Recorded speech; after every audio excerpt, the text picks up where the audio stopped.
On the next run. I'm ready. I'm excited. I mean, I hope I'm ready. I would say that you're ready. It's just a matter of whether or not they're ready. Are you ready?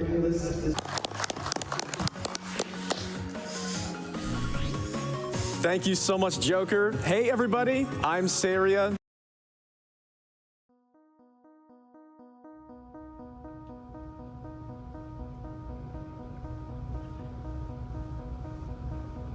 I'm Saria. I'm in my old bed at my family home. It is around midnight 30 on Friday.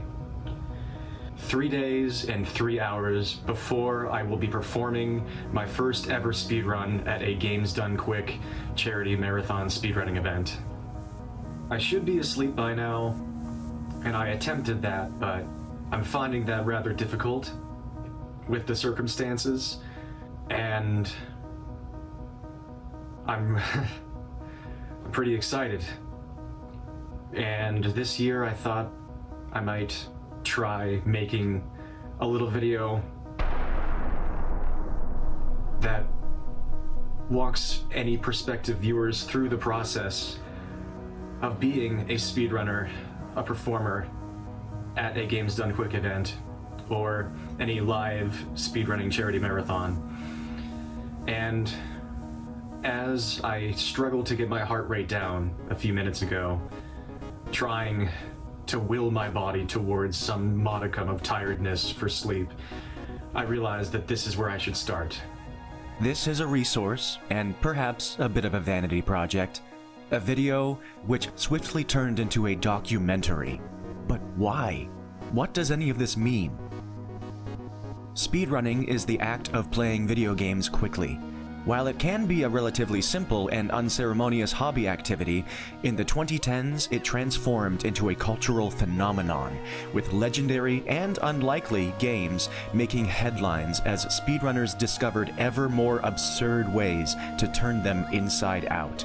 Just about any game can be speedrun, and this means that just about any game can be approached in a new way, incentivizing favorite games to be played over and over again, in the pursuit of achieving personal best completion times, or even world records. I was aware of speedrunning early in my youth, but first became interested in participating myself in 2014 after I discovered recordings of the fast-trending speedrunning charity marathon, Awesome Games Done Quick, specifically the 2013 iteration. Awesome Games Done Quick is the flagship winter event of an event coordinating organization, Games Done Quick, or GDQ for short. What began in 2010 as a passion project of Speed Demo's archive experienced raucous growth in the next few years. Founder Mike Uyama took the inaugural event into his mother's basement, and 4 years later, as tens of thousands of online viewers looked on, AGDQ 2014 became the first GDQ event to raise $1 million for the Prevent Cancer Foundation, with hundreds of people from all over the world joining to celebrate the video games which had brought them together and given them so much passion. I couldn't resist that energy. If you care about this, then this is what you're probably going to be going through as well. The anxiety and anticipation well before the actual event is a pretty awesome problem to have, but a problem it still is, because in order to be doing your best in front of 100,000 people on stream, it's gonna be a good idea to be well rested. And if you're like me and you're performing your speedrun in the dead middle of the wee hours of the night, and you've already adjusted your sleep schedule accordingly as best you can, that's already been an issue to work on, and I have been as diligent as possible with it without completely upending my life. But as it turns out, I care about this just as much as I thought I would. And it might seem like a silly thing to care this much about, to be this nervous and anxious and excited about, to play a video game for literal 15 minutes of fame while some people watch and then probably never think about you again. And the event's not about me, it's not about any of the individual runners. It's about all of us coming together, it's about the cause. It's about the Prevent Cancer Foundation, it's about what all of it means to everybody. And just the simple idea of people coming together to try to do something good. And that's part of why I care so much. And this is when it's really starting to sink in. This is by no means my first time having attempted to be accepted for a Games Done Quick marathon. I have submitted games for years now. And this was the first time I received that acceptance email, and that was a wild moment.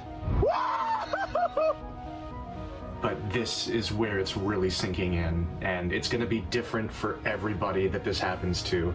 We're all different, and we're all going to be bringing different experiences to the event. We're all going to be having different experiences, and none of us know exactly what to expect. And I'm very lucky in that regard because I'm playing a game that is basically as forgiving as possible. I'm playing Rough City, a really simple beat 'em up. And basically nothing can possibly go wrong. And even the things that can won't really matter that much. And so I'm one of the incredibly lucky ones who doesn't really have to worry about that, knowing that it's gonna go great. And so I'm just trying to enjoy the time before that happens. I'm trying to extend and appreciate every single second leading up to that, because I care about this, and this is special to me. This is a dream come true. And I would love to be well rested for it, although my chances for that are looking slimmer by the moment, and I always knew that they were very bleak. But that's where this video starts. If this turns into anything, if anybody watches it, this is a part of it, right here. Trying to get some sleep. 3 days before my run, 2 days before the marathon even begins. Living every single moment of it already.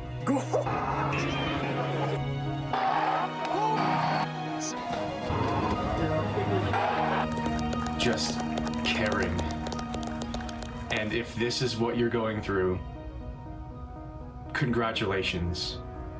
We're gonna get through this, and we're gonna have a great time. But try to get some sleep, okay?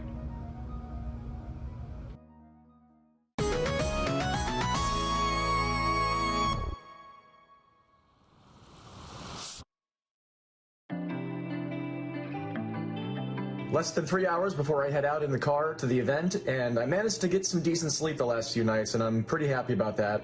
Clearing off phone space to make sure I can take pictures and videos at the event, including, I guess, this stuff, as well as looking through and clipping and making highlights of my stream from last night, which involved me accidentally getting a world record in Rough City by more than 20 seconds, which makes it far less likely for me to get a world record on stage on Monday, so rats.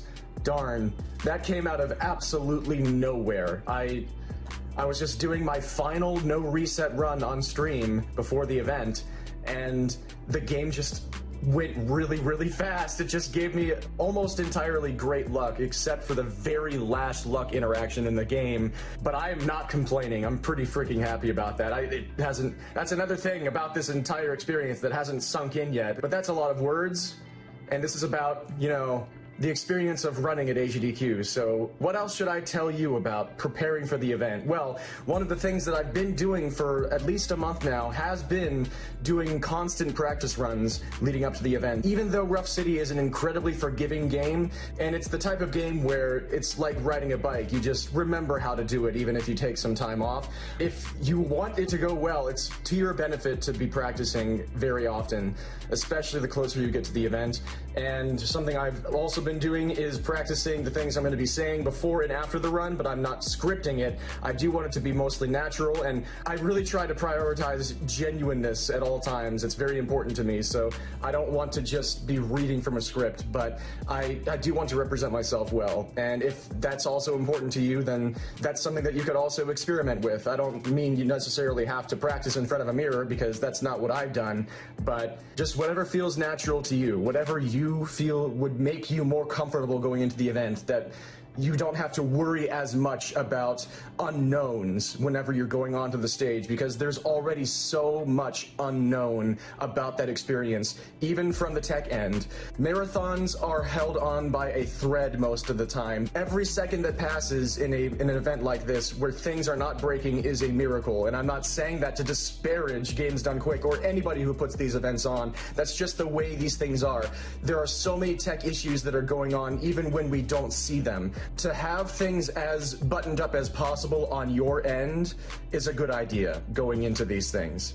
So I'm probably going to do one more practice run off stream before I head out to the event and practice all of my pre and after run commentary and my during the run commentary one more time, and then at the event itself, I'll probably, almost certainly, be doing another practice run in the serious practice room with my commentators there, so they can get a better idea of everything that's going to be going on, and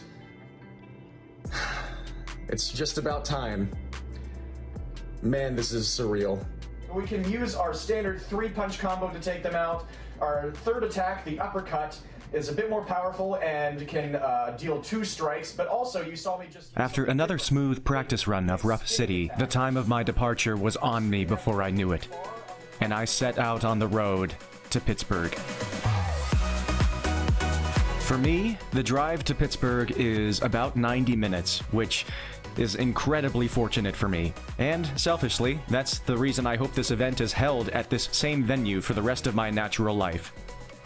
I've arrived at the parking garage, fairly close to the hotel and venue altogether, thankfully, because this is another AGDQ in Pittsburgh where it's going to be even colder than usual around these parts. So that leads me to my next point. Come prepared for all sorts of environments, even indoors. Even if this is a summer event you're going to, and it's forecast to be very temperate the entire time, you never know what sorts of environments you're going to be experiencing in the venue and around town in different places. So come prepared. Bring all sorts of stuff. Hopefully I can get all my stuff together for one trip to the hotel, and hopefully the walk won't be too bad.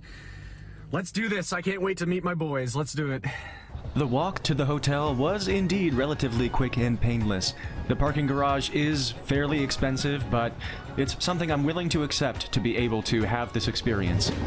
I see him. My roommates had also been accepted, and our runs were almost all back-to-back on the schedule. Those poor saps have probably been waiting for me because I'm late. Hi, Sam. Hello. And this is the group that I happen to adore, and that's a great way to enjoy a marathon. So I successfully performed getting the hotel card key skip. My friends did that for me, and they just gave it to me, so I'm already ahead when we start the marathon. Goal split. Woo!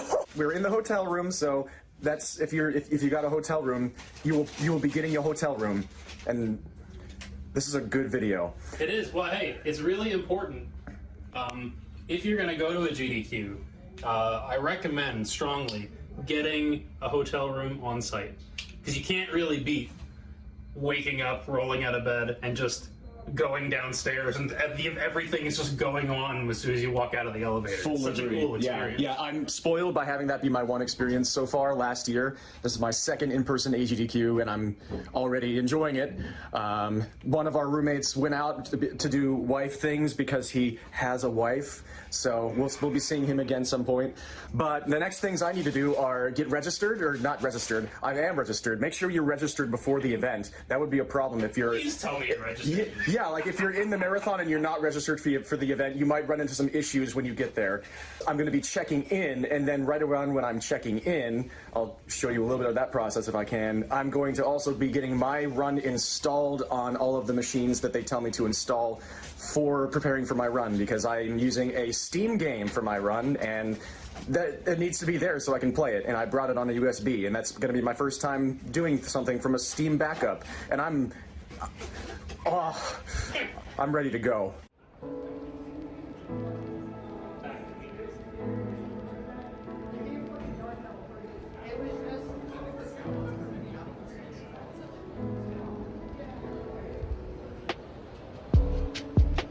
Nice to meet you. We will be hanging out. Hi. You wanna go first? Sure. So we just found out what the runner badges look like, runner and volunteer badges look like. My boys are doing a co-op run of Snake, Rattle, and Roll. And that's it. And that's exactly what is on the badges. How cool is that? That's really cool. So I'm all checked in, got my runner's badge, and Covert Muffin took me on a tour, and he's a legend, by the way. So that was cool. In about 15 minutes, I'm slated to do my PC install. So I'm just going to hang around here for a little bit, then I'm going to go into the stream room and flag down a staff member and get that taken care of.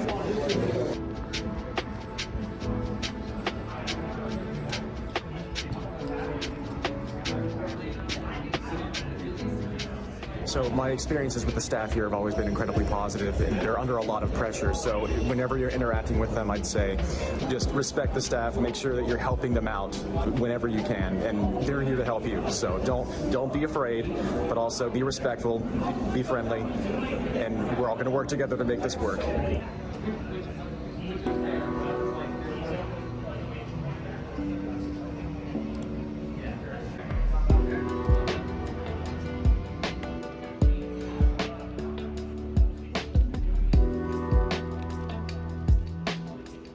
My PC install seemed to go smoothly at first, until I tried to press buttons in order to start the game, and I realized it was not working. I may be green with Steam, but after toying with some settings and checking a few boxes that allow different controller types, I got everything working as intended, and it seemed I was ready for Monday. I got Rough City installed on 2 PCs, and I should be all set for that. If it doesn't work on the actual day, I think I'll know exactly what to do to fix that. So everything's good so far. Heading into the evening of pre-day one. I still don't know what to think or feel, but I'm looking forward to everything. At 7 p.m., I attended a GDQ runner orientation, which gave a rundown of many important and valuable things to keep in mind for all sorts of aspects of running a game at a GDQ event. Here at dinner on the night before day one, and just had a great point brought up to me about the staff by this lovely person. Another member of NESblock who talked about how the staff here, I mentioned that respect their time, but also don't be afraid to ask them questions. That's what he just told me, because they are incredibly receptive to the questions. They're here to help you, and they want to be able to have those issues brought up before anything comes up in a way that is less convenient. So don't be afraid to ask questions. They're going to help you. And thank you, Chester. Also, I'm excited for this vegan burger. Let's go. So we're approaching bedtime on the night before the event. We have done our little runner orientation, which I think is very useful. It was a nice short procedure. That makes it sound like somebody who cut us with a scalpel. Do you cut with scalpels? Anyway, we're here in our room again, and we're informed. We have been, what was it called? We have been orientated. We've been orientated. Thank you, gentlemen. They always have my back. That's why they're going to be on stage with me on Monday.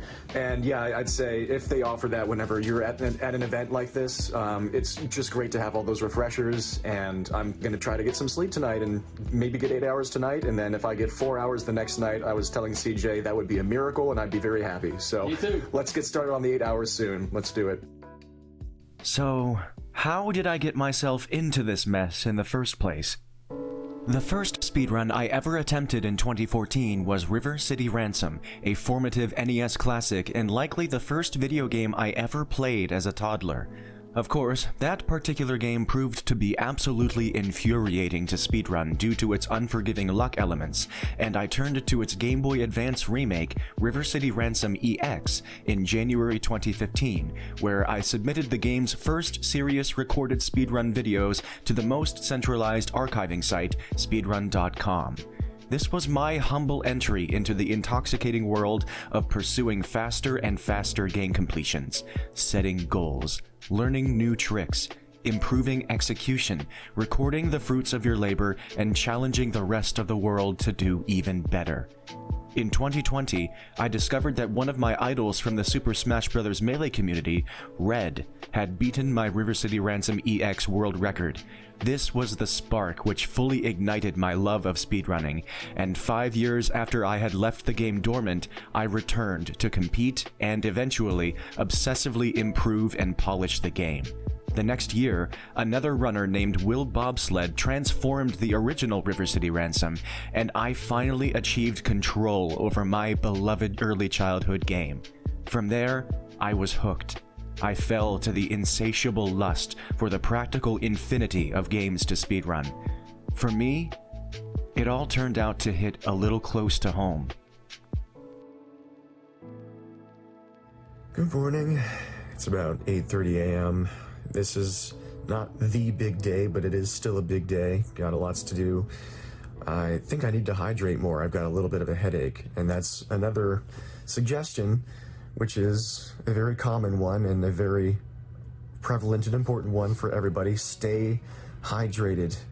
So I'm gonna make sure I pick up one of the provided water bottle containers that the Prevent Cancer Foundation brings. Very useful, and make sure I keep that filled up and keep myself watered, because the event just feels way more pleasant whenever you're not dehydrated. Are these available for pickup? Yes, thank you. Yes.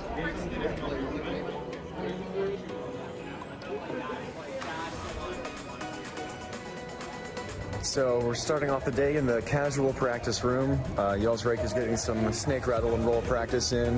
You can go to a desk in the practice room and ask for certain consoles to borrow so that you can play certain games, and you can just set them up at any of these terminals that are situated in the room with TVs and different types of TVs with different input ports and everything.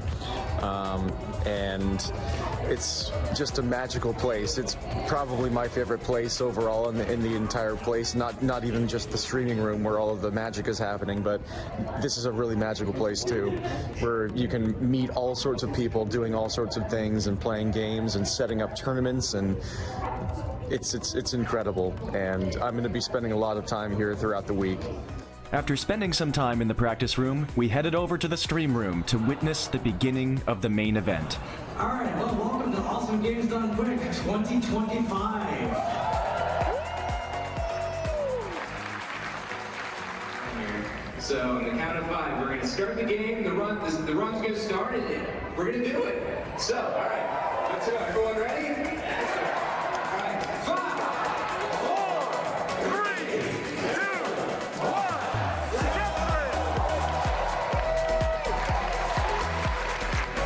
Pre-show was entertaining, and now I'm waiting in line to get my runner t-shirt, which is a really cool perk of being a runner. You get a t-shirt for free, as well as getting your registration paid for.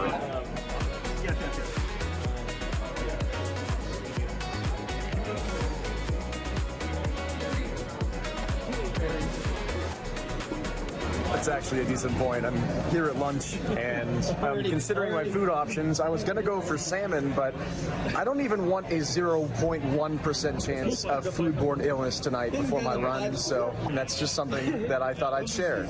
I'm gonna get an Impossible Burger instead. I don't think that has a chance, does it? I'll ask for it well done if I have to. Coming up into the afternoon here, and I'm going to watch and support Blue Candy, who is a streamer that I have enjoyed to watch for years, and it's been cool to watch him blow up recently, and he's playing the game that I first found him playing, Kirby Air Ride City Trial, which is one of my favorite things in any video game. So I'm excited for that, and that's one of the nice parts about being a runner in this event, is that you're just at the event and you can just do whatever you want as long as you're, not supposed to be somewhere and doing something. You can just enjoy the event and everything that it entails. And after that run, I'm probably going to work out, because playing Rough City requires a very high physical fitness level. I just do it because it's important to me. And then we'll be getting close to time to meet up and get prepared for our runs. So how do I, can I segue? So I ventured to the stream room again to watch an incredible speedrun of Kirby Air Ride's City Trial Mode by Bluesky. This was an especially scary speedrun to perform in a marathon setting where there's no room for error. However, all while being his own commentator and player while using 4 controllers at the same time, Bluesky absolutely nailed it. Gotta get all the other purples, and last but not least, Destruction Derby 150 and time.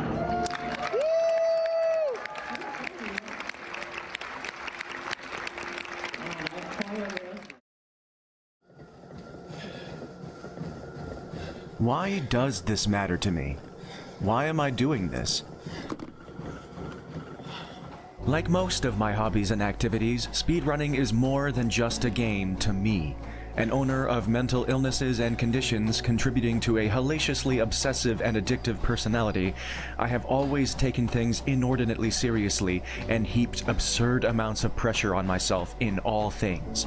This first led to burnout in my first passion in life, golf, after early success as a junior golfer petered out. Then the same happened regarding my standout high school and college venture, trombone performance. However, there was one activity where I enjoyed relative longevity and a stint among the world's elite, an acrobatic sport known as tricking.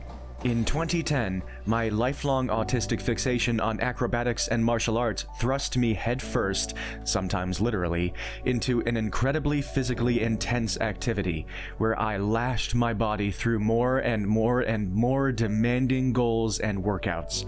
For years, the results were consistent and stunning, and I progressed quickly and resoundingly.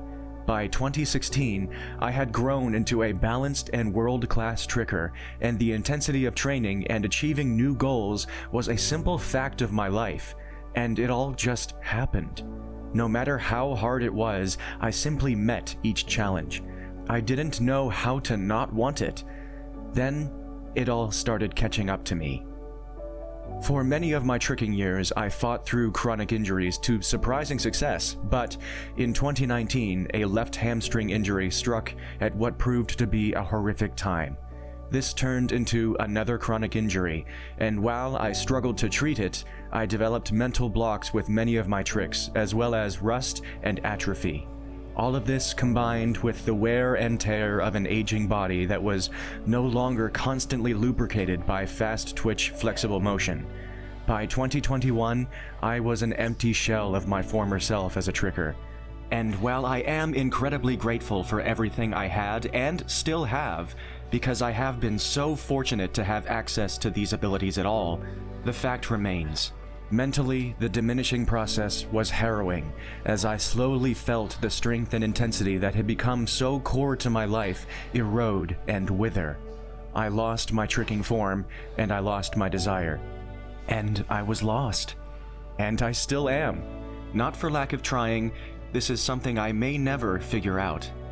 I work out almost every single day, feeding my endorphin addiction and grabbing my intensity fix, but it still pales in comparison. I was left searching for something to fill that lofty void, an activity to flavor my life with that goal-oriented, adrenaline-laced purpose. The rush, the execution, the fear and despair of failure, and the ecstasy and validation of victory.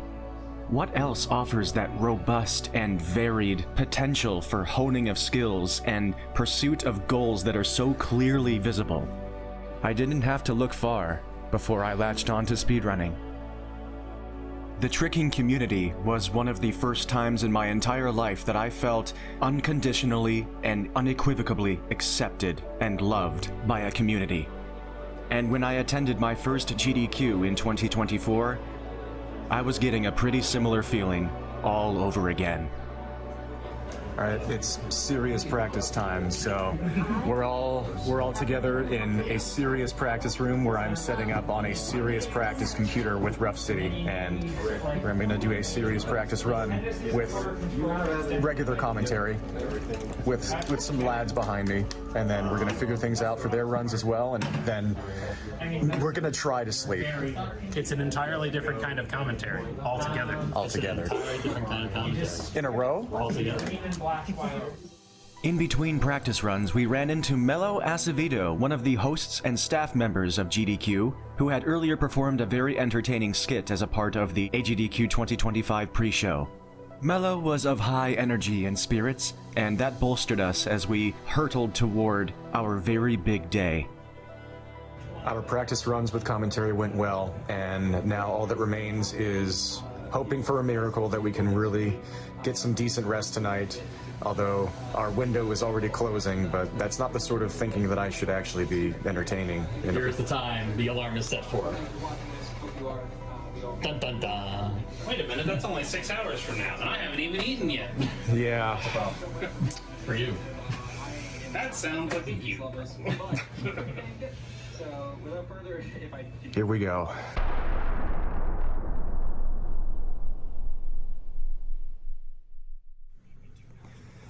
What's up, everybody? It's 3:35 a.m. Yeah. The fact that I am filling this room with the sound of my voice is irresponsible. I feel like the concept of sound is offensive at this moment, but I got more than 0 hours of sleep. I got about an hour and a half, and that is, you know, kind of a win. And hopefully that'll take us to victory. But we need to take ourselves to the green room very soon, because we have been summoned, so it's about time.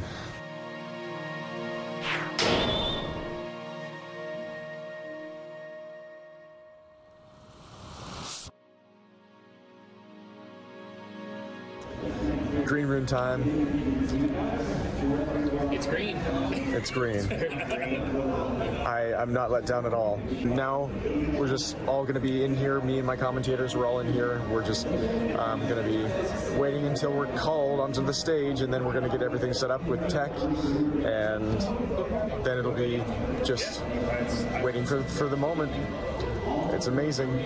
It's time. Almost. This is a bit of a hurry up and wait kind of part of the event, but it's incredible. It's incredible to be able to do this. As I got on stage and attempted to log into Steam to be able to play my game, something went wrong. The PC was not connected to the internet, and the button to log into Steam in offline mode refused to work.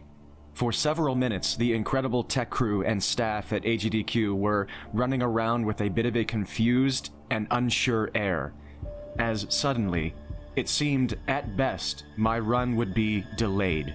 But eventually, somehow, all of a sudden, when I clicked the Open Steam and Offline Mode button, it worked. And everything was a go.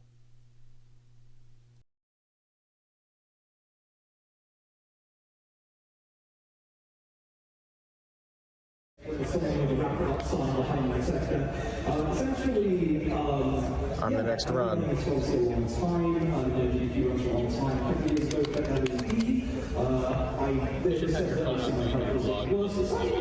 I know, right? Yeah, just set it up here. Kickstand on the table. We're good. I'm ready. I'm excited. I mean, I hope I'm ready. You never know until they kick it to the main cam. But I would say that you're ready. It's just a matter of whether or not they're ready. Are you ready?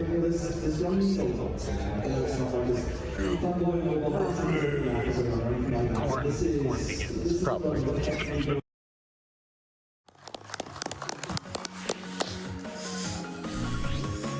Thank you so much, Joker. Hey, everybody, I'm Saria, and it's an absolute joy and honor and delight to be here to be a part of this and to have a crew behind me who, even though they won't be able to probably get much of a word in edgewise, I still appreciate them being here because it looks like I have friends. I'll go ahead and let them introduce themselves. Hi, I'm Yellsrake. I'm Mad Mega. I'm Chess Jerk. And I hope you like what you see, because for the next like 6 hours or so, you're going to be seeing a lot of us in what we're calling roommate block, because we're basically going to be playing musical chairs and handing the controller off to each other as we all do our runs, because we were all fortunate enough to be accepted. And also we have a special star appearance from Super Lucky's Tale, but it all starts right here with Rough City, a cute, short, straightforward indie beat-em-up title from 2023, and it stars a cute cartoon dog named Lucky who is fighting through the city against his old gang called the Hounds in order to face off against the Duke and reclaim something precious that was taken from him. And it's all going to get started in just a moment here. If we're all ready, let's do this. Let's do it. In 3, 2, 1. Tetris! I mean, go. So. Another tech issue occurred with the timer. There were difficulties starting the timer, and attempts to catch it up to the right moment were initially faulty. But not only do I not mind this, I feel it added a little extra character to the run. It made it more memorable. Thank you again to the incredible tech crew for everything they do. That's a fun little glitch, by the way. This is a beautiful game. All the glitchers, except for the infinite weapon glitch, are quite minor and not game-breaking at all. This is not a great fight because I'm not really able to show off what I am trying to talk about with her walking into the wall and just sort of jittering and getting stuck and taking a long time between her attacks. But it was still an okay fight. That was a heckin' doggo right there.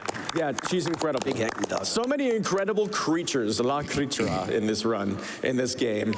No train hit me, which was very nice. But that wouldn't have hurt me too bad. Nobody in this game is getting hurt, I don't think. When you hear those dog pain noises, and it can be a little bit tough, like animal violence. But I'd like to think this is just playtime. Like, look at that guy having fun. Look at that guy getting hit in the train in the back of the head and falling over and disappearing.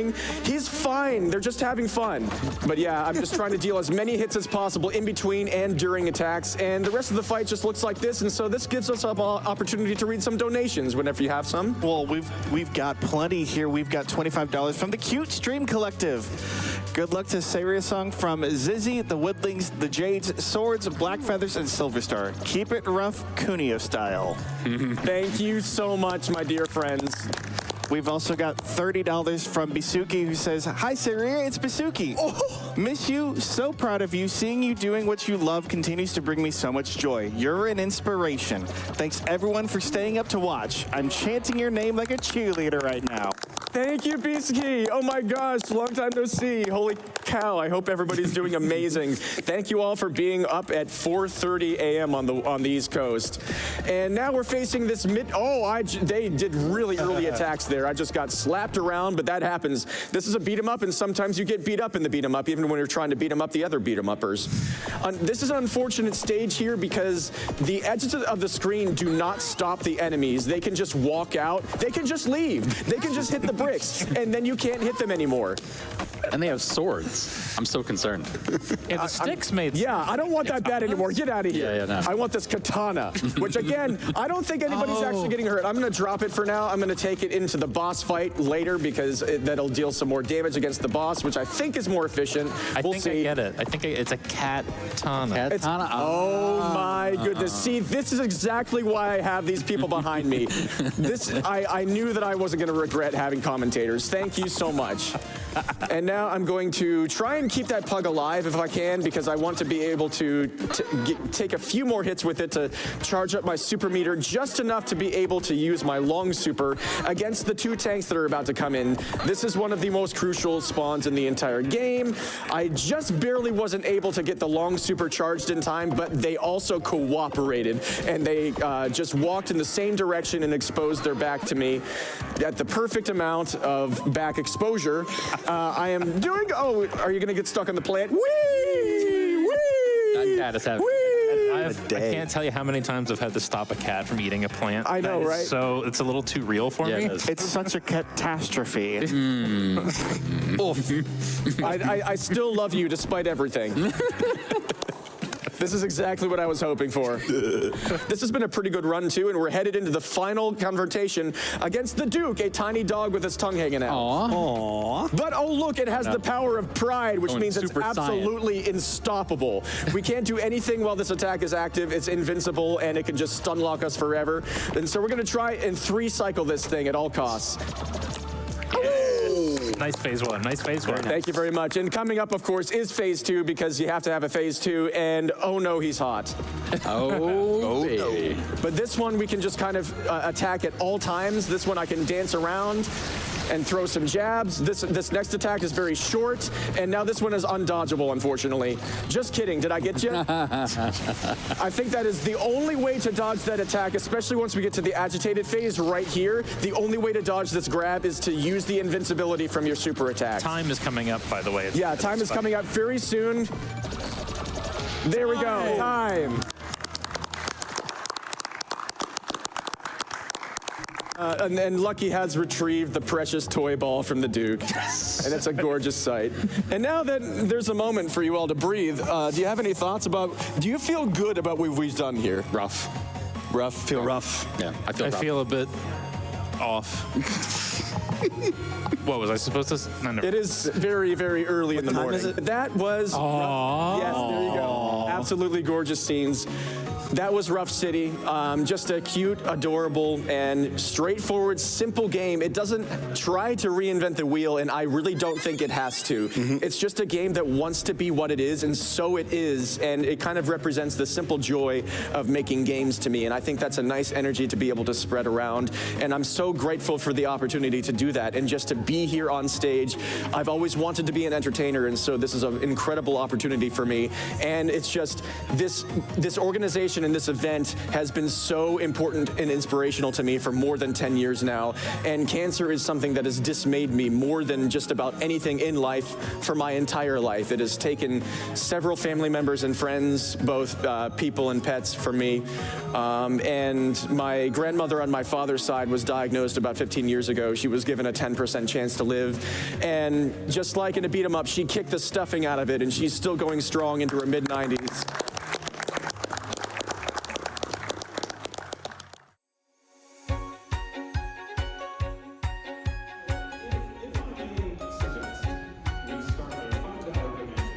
Pretty happy. That went about as well as I could have ever hoped. And Super Lucky's tail is absolutely adorable. New Super Lucky's tail, excuse me. And back on stage soon, and we go again with commentary. Let's do this. And so it was. After a brilliant run by Steve TV Online of New Super Lucky's Tale, it was back on stage to support and commentate for Mad Mega X381 and Dick Tracy, which would prove to be, though I may be biased, one of the greatest runs of the entire event. I read you loud and clear, GDQ. Thank you. This is Dick Tracy. I'm here. Actually, no, I'm not Dick Tracy. I'm Mad Mega. All right. Can I get a clue? The first 2 clues read, actually, for me, Yells, please. Fake $20 bill used near Steve the Tramp's flophouse, see? Footprints in a puddle of spilled green ink, see? Oh. All right, thank you. So the way that this game works is Dick Tracy is given a case and he has to solve it.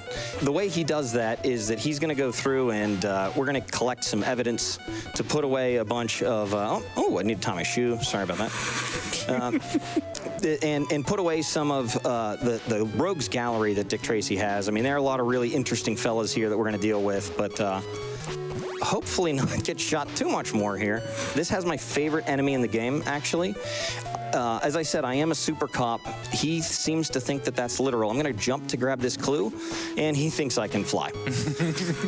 Can I get that clue read, please? Blank money paper and invoice from First and H Print Shop, see? Oh, that's where we are. Oh, claim ticket from 4th and B Shoe Repair, see? Oh, well, we were already there. Perfect. This is good. I think we're right where we need to be. The cardinal directions, you can only drive on the right side of the road. You're a law-abiding police officer for the most part. For the most part. We're going to park here very specifically for a reason that we'll see when we come out of this. See? We'll see. We'll see. See? Well, we picked up the super punch, and and I really got to talk about that. We turn everybody into Zoidbergs with a super punch. His racket. Boom. It turns enemies into projectiles, and anybody that they touch is instantly vaporized. Hey, I hope you don't mind me jumping in for a second, see, but I just looked over and I noticed we're at $2,890 out of $3,000 for that pizza possum dress-up, see? Oh, my goodness, now we're at $2,900. Can we get another $100 by the end of this run? $100? Isn't that a C note? Nah, that's when you don't hold any of the buttons down on the trumpet. Get out of the car, Tracy. We got $5 from Trick Daisy that says Trick Daisy.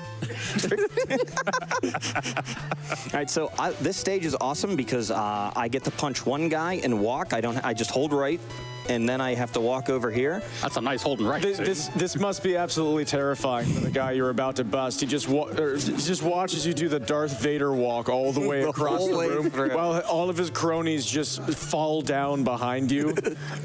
Can I get the first clue, please, Yells? Detective Sam Ketchum received a letter bomb, see? Oh, geez, a letter bomb. That's not good. Let's run to 5th and C. Oh, see? See what we see. See? You mean to tell me he received it? You know what? I think we have 2 clues. We got 2 clues, see? We got 2 clues. Back scratcher with embossed eye, see? Wait, an I or a C? I, see? See? Okay. Did he stutter? I, see? I see. You? What do you see? Discarded note. Slip the blank of Mickey and keep him asleep, see? Okay, we're about to arrest Flat Top. We have all of the information we need on him. This is a good time for a donation or 2. Oh, fantastic, because I got a question for you. All right, go ahead. I got $25 from Tongue Twistin', see? It says, she sells seashell on the seashore, see? The shells she sells, see, are seashells, I'm sure, see? For if she sells those seashells on that damn dirty seashore, then I'm sure she sells seashore shells. We got $50 from Shannon Says What that says Dick Tracy knows how to say yes in Spanish. See? See? I don't know why that's the one that broke me. If we do this right, there's going to be a guy and his dog, and we're going to punch them both. And then that should take out those 2 guys. It's okay, rough city. It's a rough city out there, see? Mr. Tracy, you got a moment to answer some questions for the press? Oh, we got $50 from Elliot Ness, who would like to know what opponents are in the ocean. Sea anemones. Ah. And we got $5 from Ultra Ubinus, says, what is Dick Tracy's favorite drink? Well, it's high C, of course. Yes, it's fantastic. See? All right, we found another clue, please. Discarded note. Keep him at First and J basement. B, C? B, C? B, C? How many years? D, E? Who's on first? Card. I'm getting hungry. I want a T-bone, see? Gonna be able to punch one of these guys here and walk right behind him to sort of like pave the road, as you will. Gonna jump. Perfect. That's exactly what we were trying to do. I swear to you, that is exactly how it is supposed to look at home. Do not adjust your television set. We're gonna take our first aid here. Yells, you can read that clue, but it's up at the top of the screen for those at home if they want. Oh, chloroform bottle. The brow's fingerprints, see? All right, so I can go arrest the Brow. So, Now I got a telegram from HQ. The NES is not dead, see? I repeat, the NES is not dead. Mostly thanks to the pals on stage right now. Mad Mega finally getting his chance to shine live on the big stage. Some of my favorite people putting on a legendary run, making George the Fat Man Singer proud. Best of luck, fellas. You're gonna need it. Prune face. That was $38.10 from Mixmaster PJ. See? thank you, PJ. There's Stoogeviller. There's this guy Pruneface, and they don't know where he is. I have no idea where Pruneface is. Hit the bricks. You can hit the street, hit the bricks. You could just leave. So we're gonna go back up here to First and C, and First and C, see. And maybe this is Pruneface. I'm Dick Tracy. Take that, Pruneface. Well, now I'm Pruneface. Take that, Dick Tracy. Now I'm Prune Tracy. Take that. Donation, please. Donation. And we got $5 from Guarian. What's Dick Tracy's favorite programming language? C. C. C shop, see? We got $25 from Anonymous who wants to know why Carmen Sandiego's dressed in yellow. So you can see. Oh, sorry. Yes. 8th and C Bank knocked over by masked gunmen. Yeah, I feel like we've glossed over the fact that, well, several notes here. One, those gunmen must be really strong to do that. Second, I feel like we're here and the bank is still standing, so something's up here. Heist money hidden in Big Boy's deposit box, see? All right, so Big Boy, see? we're going to arrest Big Boy. And first things first, we're going to use our last first aid, and we are going to tear gas that guy. And the tear gas gives you the super punch. So we're literally just going to use that to basically send him and clear a road for us. And now we're just throwing tear gas and eliminating enemies until we can go and arrest Big Boy. So we're very close to the end here. You know what happens when you throw tear gas? They can't see. Oh, they can't see. No, somebody happens to agree with you. We got $10 from Blue Moon Shadow. Says, I can't see with all this tear gas. See? All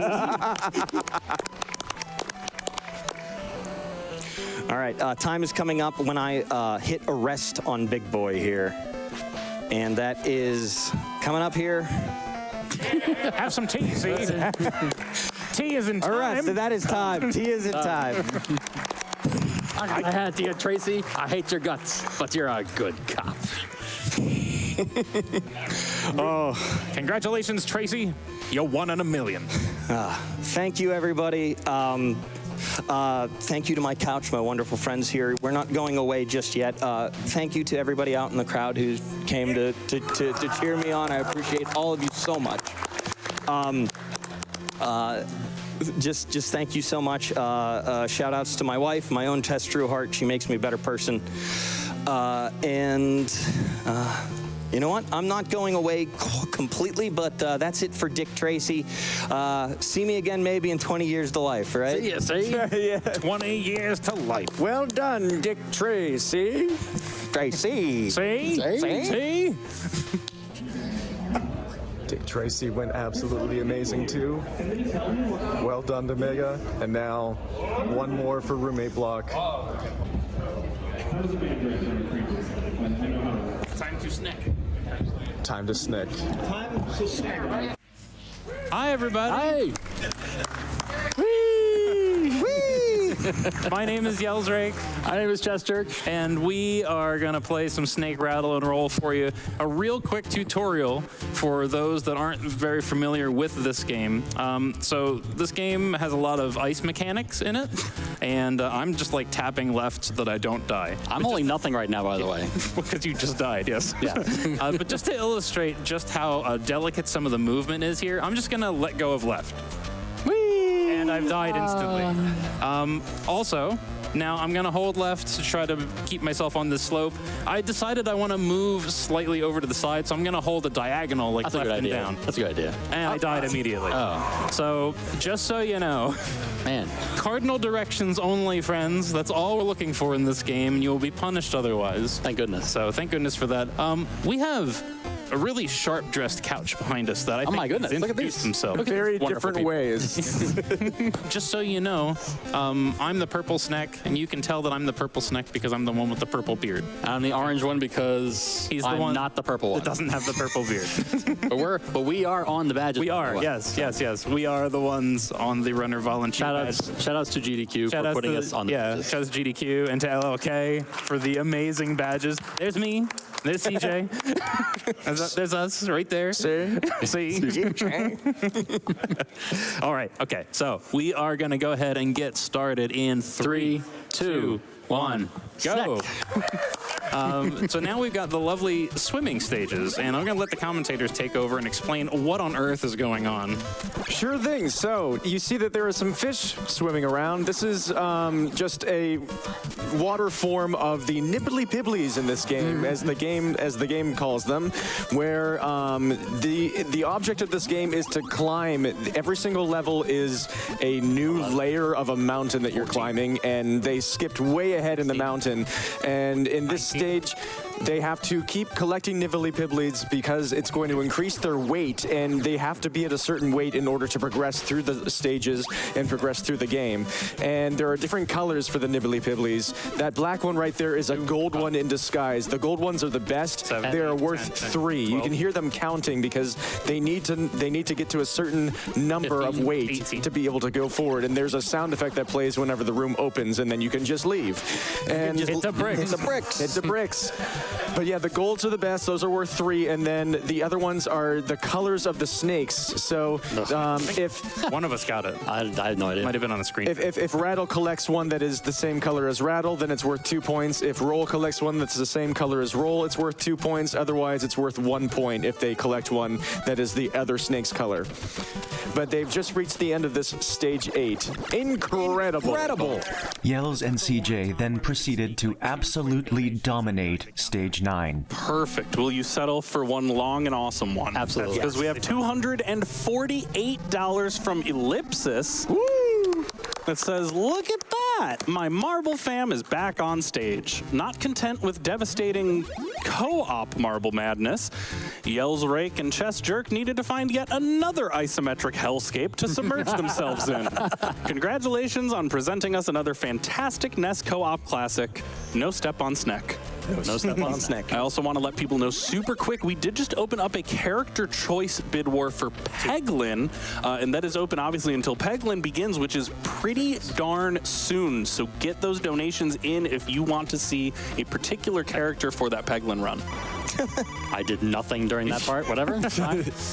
The Pibbly shooter there can just randomly give you whatever ones at once, and it gave us 5 purple Pibblies in a row. So that was all me. Yeah, that was Hashtag fast. missed a jump. So yeah, all ice physics here. Just keep that in mind. What the wall, an whatever. unbelievable stage. Wow.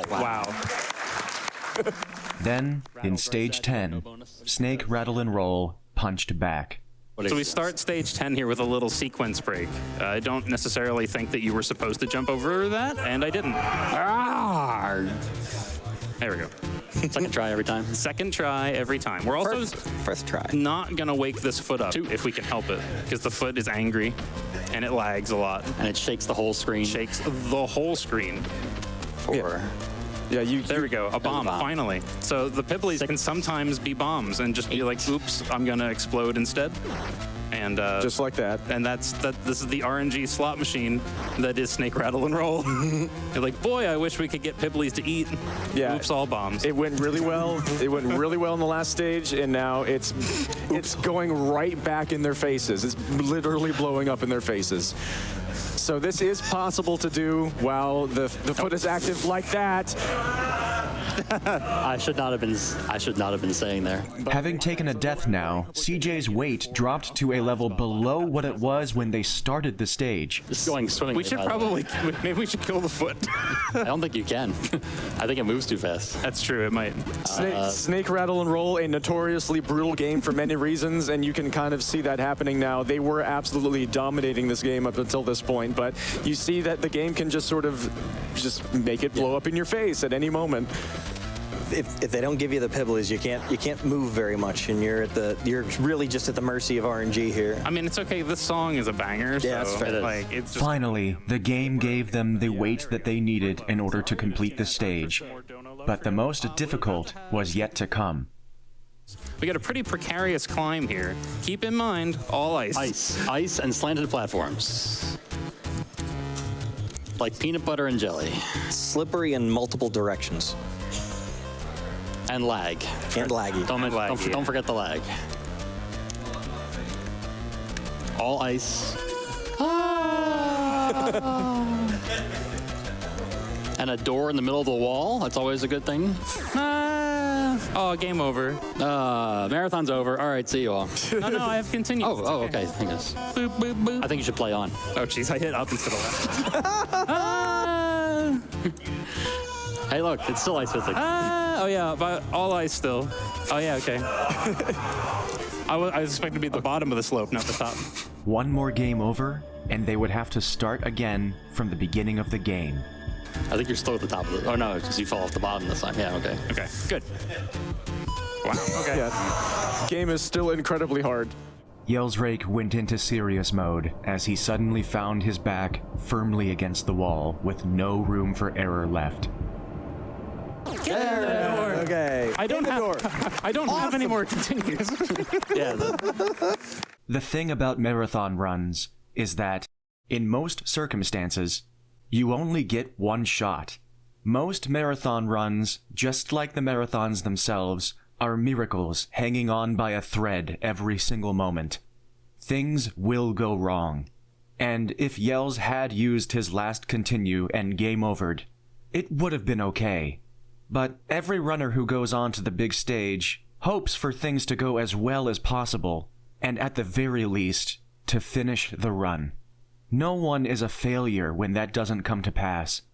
No matter how these runs end, they're still an asset to the marathon.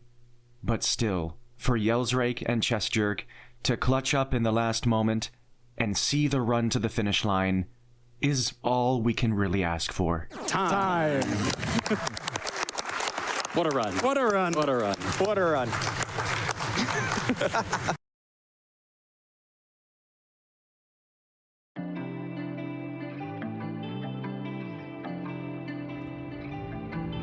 It was all pretty much a dream come true, aside from the fact that I was kind of falling asleep throughout the next two runs, but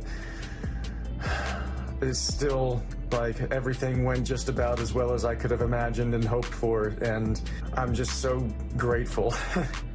And now I'm gonna probably try and grab a nap or something and see if I can enjoy the rest of the day and the rest of the event, and I'll show you what it's like being a runner at an event after the run is done. Thank you for watching this far. I really hope that this has been engaging or entertaining or helpful to you so far, regardless of whether you're planning on doing anything like this in the future, or you already have, or you're just watching this for fun. This is wild.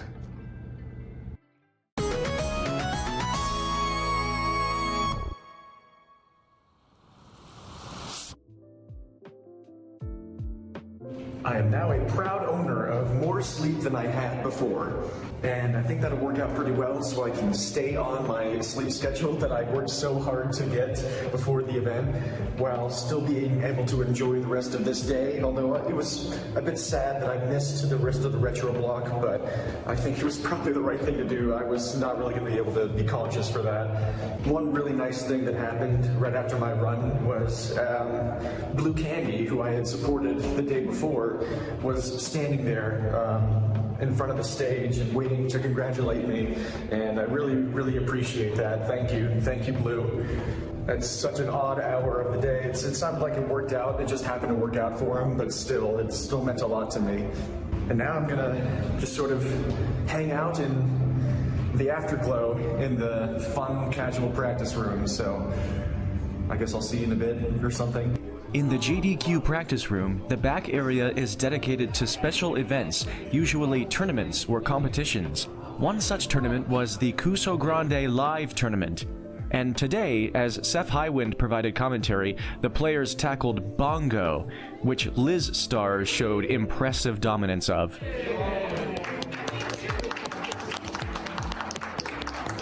Then, as I gravitated back to the main practice room area, something else snagged my eye. So as we go through the years and technology improves and people get more and more nerdy, you see incredible things happening in the practice room, like a Super Mario Brothers for the NES race setup where every single individual runner is being tracked in the world on a big screen so we can all follow what's going on. And you can just do things like that at a GDQ. It's just really fun. You should come if you want to, if you can. What do you think of the names now?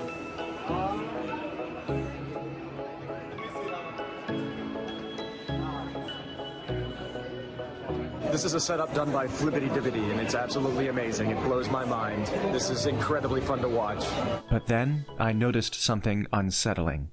As I was watching the amazing Super Mario Brothers racing happening, I noticed all of a sudden that I didn't have my badge on me, and that was a little bit scary, as I wondered if I had misplaced it somewhere forever, and that I would be That's not, I shouldn't say that. Scolded, perhaps? Yes, that I would be scalded in hot... No, scolded. Scolded. In hot, in hot, juices. I was thinking more like hot disappointment. Maybe like scolded and disappointment from the staff. Like, I thought I'd be thrown out and laced and lashed. Turns out it was here, and I'm just very forgetful because I change clothes twice every 3 seconds, and I should be better. So if you're forgetful, double check every single thing that is on you and that you need to be on you at all times. Every time you're leaving your room, every time you're going somewhere from where you just were, double check everything at all times, because things happen and things are going at 1,000,000 miles an hour at a GDQ, and there are so many things you want to do, and there's so many things that are going to be on your mind. Keep a routine going, keep things close to you, keep things on you, and be careful. After some characteristic navel-gazing, I resumed watching the awesome Super Mario Bros. Races, as all sorts of people sat down to try, and some of the people scheduled to do the main stage race of this game the next day practiced for that big event.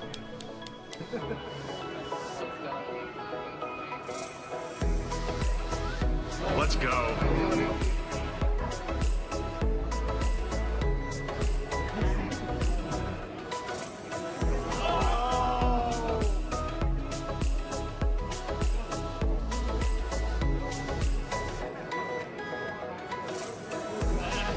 Good race, guys.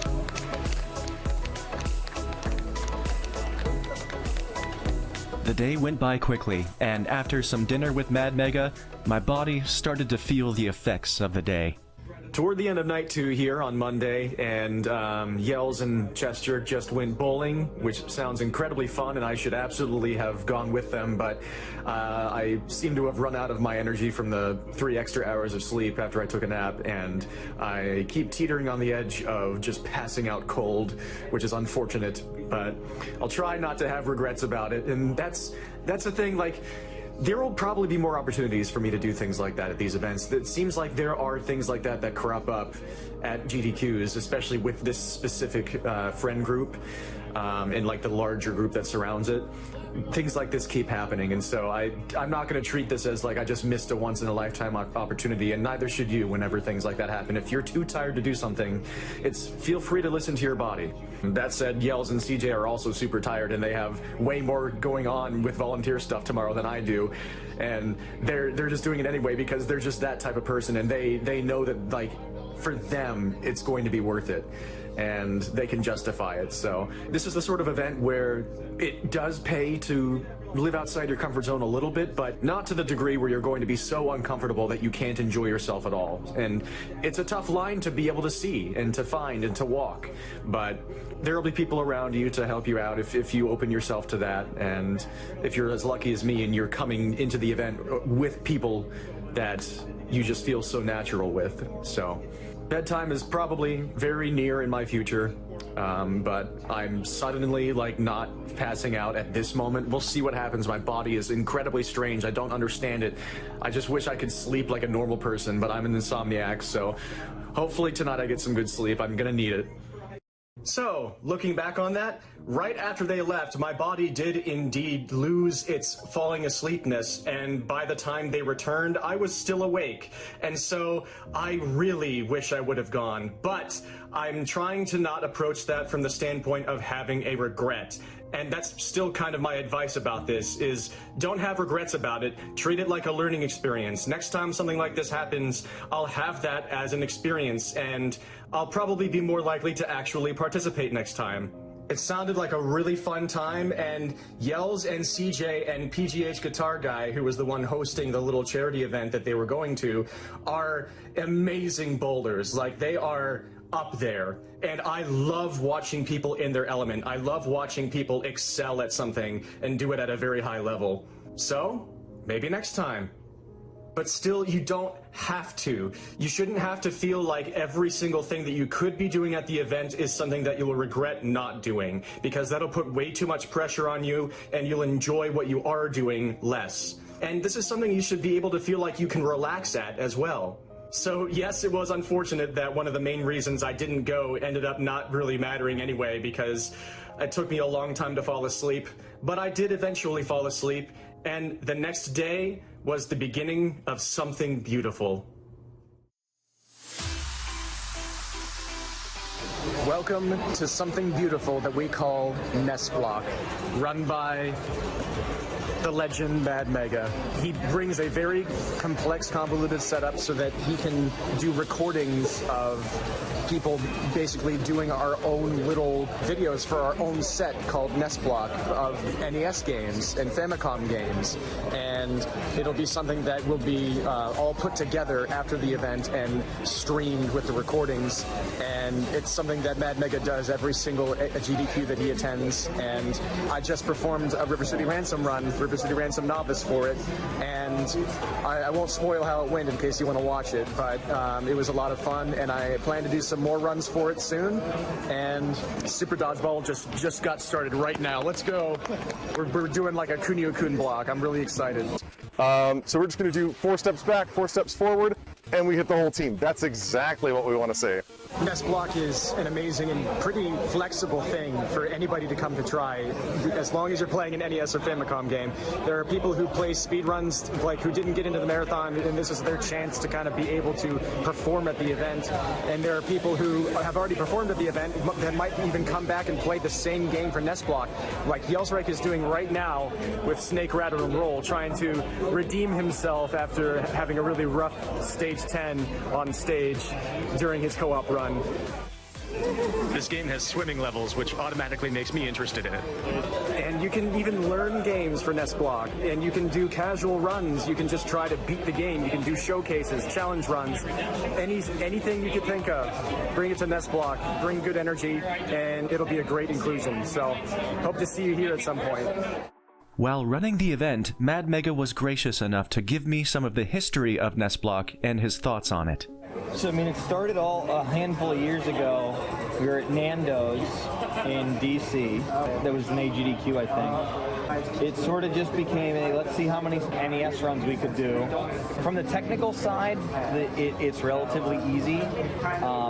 And, the thing that's greatest for me, I think, is that, every year I do it, and there's always, a ton of positive feedback, and everybody's really excited for it. And I always, I'm getting ready before AGDQ this year, and I'm thinking, I really hope there's some interest in it. I'm going to set up, and I hope that, there's...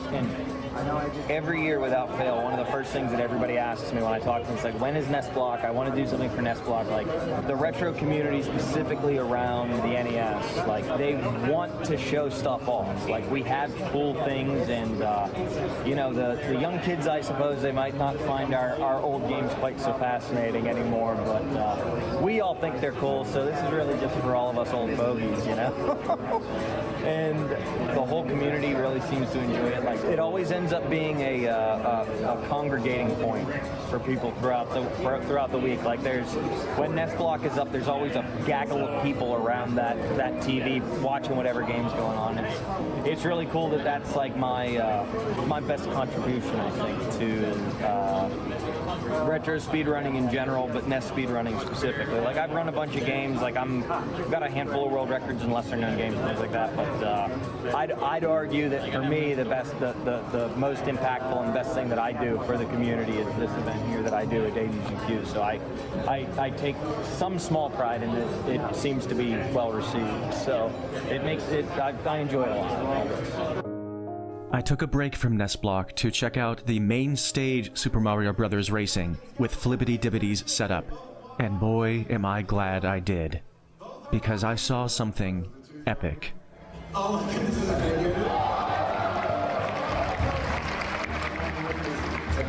I would believe that the scalpel got a little bit. Did they both make it? They both made it already. Remember, there are 2 songs lost about 2 frames, maybe? No, he lost a little bit on the turnaround in the movement before he moved on. Well done, but the scalpel knows what he's got here. Oh no! Oh! Okay, Mr. Son's a frame a little behind now. And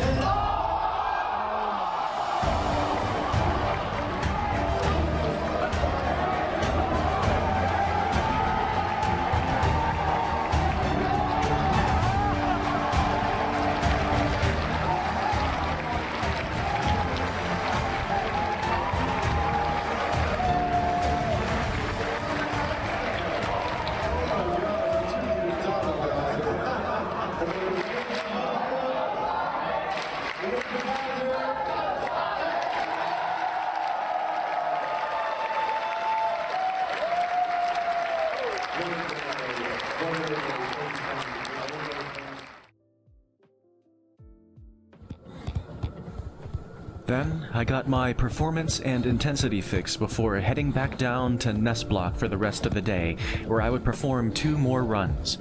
The NES was the console that I grew up with as a child, and it's the console with the most special place in my heart. Yells took the helm for a bit so that Mega could go get some food, because Mega's been at this all day long. But Yells and CJ also have been having to work their day jobs at the event while also being volunteers, while also being runners.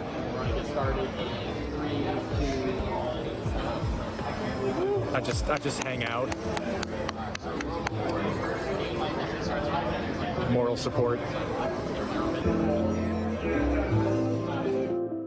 One of the games booted up to be featured in NESblock was Where's Waldo? The world record holder, Crack Attack, has trained his ears to be able to hear the game's title screen music from thousands of miles away, so the moment Jangle Storm turned it on, he suddenly materialized to commandeer the run. You want me to hit the reset button? Not yet. Not until we get. Okay. Okay. Casting another potential buffer for the navigators. Affection. So I performed my 3rd NESblock run, and as I was getting up, I forgot the microphone was attached to me, and I snapped it off by stepping on the cord and broke it. And now Mad Mega is on a mad dash to see if he can find super glue to get this thing back and running. And thank you. Oh, see, people appreciate me here. But yeah, I feel kind of bad, but it's okay. It'll be okay. NESblock will go on. I know that no matter what happens, NESblock will find a way. And that's the marathon way. That's just when things go wrong in a marathon, people find a way, and the show must go on. So this is just part of that. It's too bad I did it, but NESblock will go on. Now it's Mega's turn. Mega, Mega, Mega, Mega, Mega. Geiger said that he was going to do Dick, Dick, Dick, Dick, Dick, Tracy, Dick. And I don't know if they did it. Because it's Mega's turn to participate, I think it's my turn to actually get off my butt and contribute and be of use. So I'll be hosting Mega's run. I'm the executive producer for about 20 minutes. Nothing. What could possibly go wrong? Great recording, but it does a bunch of impact. I'm trying to think of this game. It's sort of an eclectic. This is the courtroom scene, which, if you've seen the movie, is kind of funny because Bluesky the movie in the courtroom for all. So he's like, I'm not familiar with this. And so for some reason. Yeah, you should probably take this setup from me before somebody gets hurt. NESblock usually runs at GDQs 2 days out of the week, and while it's going, I usually spend most of that day there. But even as I do, I'm in the practice room, and I can at any time get up and walk around and waft through the energies of every corner.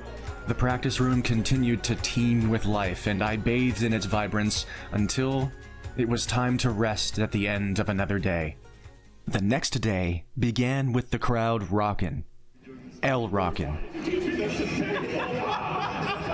So this day is a bit of a meme. This is Batman Forever, the arcade game. This was another of the most popular and well-received runs of the entire event, and I encourage you, if you have any interest at all, to just watch the entire thing. You can find it and any of the runs from the marathon on the Games Done Quick YouTube channel. This run really was a treat, and Elrock and his crew nailed it. And he'll gator spam you. Wednesday morning, another neat sequence of runs that I was just able to see with everybody, and another cool thing that Mad Mega has set up in the practice room is a dragster setup so that people can just sit down and play dragster. It's just sitting there on all the time. The controller is just there so that people can try and get a handle of this incredibly difficult game, this very simple, very short, very hard game. And I haven't tried it yet, but Yell's Rate got a new personal best last night, and tons of people have been sitting down and trying it, and that's just one of the many things that you can just come into the practice room and just be a part of. Maybe I'll, not right now, we'll see. So I quickly sat down to find out what this is all about. Okay, starting out with an 841, 691 right after that. Apparently my quick run in the 6-second range was a bit of a fluke, because now I'm either blowing my engine pretty early, which is, I think, the normal dragster experience, or getting times in the mid 7-second range. I'll keep trying for a bit. 651, starting to feel like I'm getting the hang of it a little bit, but time will tell, I guess. 644, interesting. It was a nice, fun first session, but fittingly, I think, I seemed to be geared to enjoy the game in short bursts. So, I once again explored the practice room to see its sights.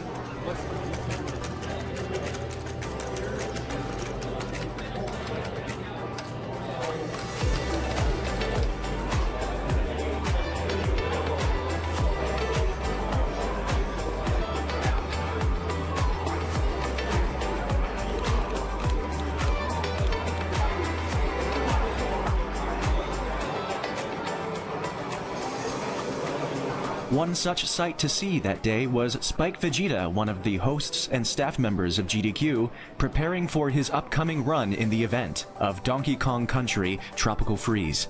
Very impressively preparing, I might add. It's a satisfying speed game.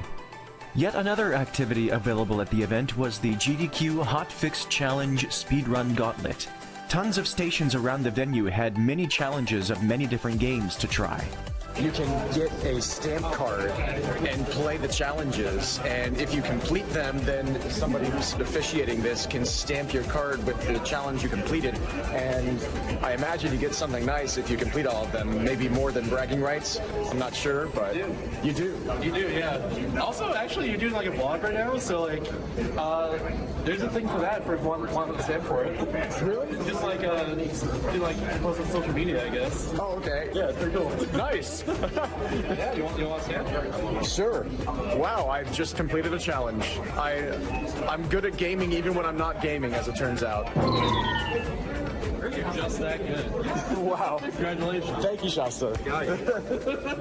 The moment that I saw that one of the Speedrun Gauntlet challenges was Mega Man 3, I had to sit down to try it. And a few minutes later... Thank you very much. Yes, as it turns out, this is very cool and fun. Another amazing thing that you can do with a GDQ.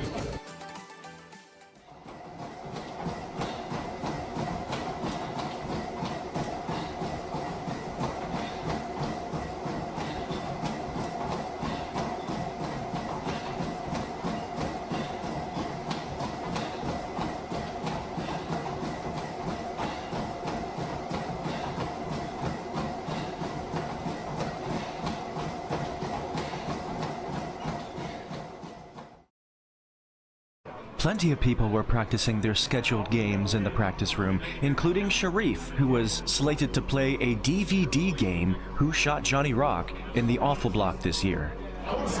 Another personal best, 6.11. The tales about this game were true. My fingers are starting to hurt. I'm starting to get pretty ticked off, and I'm not seeing that much progress at all. I got my 6.11, and then I started going early and blowing the engine every single time, and my times got worse. I'm stopping for now. I've experienced the thrill. I've experienced Dragster. I've experienced the human element. However, the practice room energy was just too contagious. It feels right to try some more attempts of River City Ransom here at AGDQ in the practice room, because this is the place where all of us are just playing games that are important to us. So let's see if I can get a fairly clean run of River City Ransom here in the practice room without trying to put too much into this, because this is a game that can absolutely dominate me emotionally, because so much can go wrong every single moment, and you just kind of have to let it be. And so I'm going to try to. Let's have fun. River City Ransom is a pretty simple speedrun to follow. Many runners of this game lovingly call it a running simulator with a boss rush, where the player must run as fast as possible to specific places where required bosses appear once enemies are defeated. Once all of the required bosses have been defeated, the end of the game will open up, in which case more required bosses must be defeated in order to open up the final boss. I'm playing on the Japanese version of the game because that was simply the version of the game that I had available to me on my laptop. Let's go.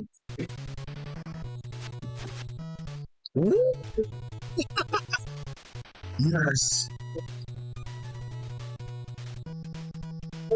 Platforming. Nice lag.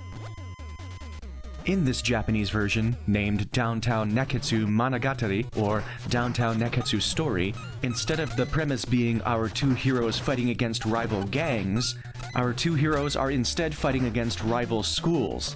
Some other key differences are present, including some different money routing, and an entirely new difficulty mode, an easy mode, which is actually not present in the Western version. In the medium difficulty mode that I am playing, which is the most competitive speedrunning category of this game, I am currently second place in the world. Let's go. Throw away the nerves. Internationals really helped with the cash there. I had to reset the room because the homeboys wouldn't give me enough money. That is enough money. My hands are already super sweaty. This poor laptop. I'm not going to go for the box sled because, you know. Well, I'm dead anyway. Psych! For the most part, I use all of the fastest known strategies which were discovered by Will Bobsled, the current world record holder. Run is invalid. I missed the frame perfect input there. Had to take an extra round. Missed the Kobayashi shakedown.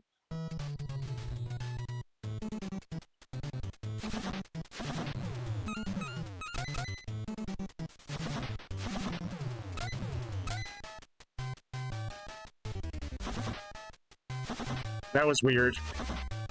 Missed up the fight. I missed a punch. Time for the high school. Oh, boys. Though I mentioned things not going perfectly, this is a shockingly clean run for a first attempt of the session after a long layoff. It's okay. Time to die, though. An exceedingly cruel game has been quite kind, but the standard enemies can kill me at any moment. Let's play it safe. That was weird. Alright, let's try and not mess this up. And now, the most unforgiving fight in the game.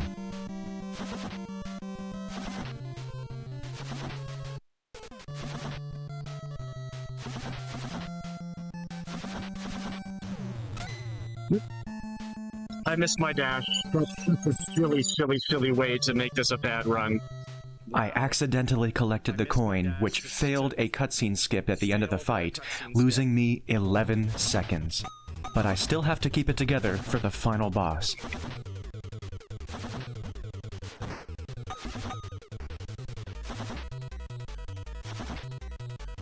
Eight-rounder on Simon. Not too bad for my first run in a long time. For my first run of 2025. I forgot about the one run I did for NESblock. Certainly a sub 7. But I would have been way happier with that if I had not messed up the dialogue skip. Whatever. As it turns out, had I not lost 11 seconds by failing the dialogue skip at the Dragon Twins fight, that run would have been only 3 seconds away from 3rd place on the world leaderboards. That's speedrunning, especially speedrunning this game. You'll never end up with a run that you're super happy with, ever.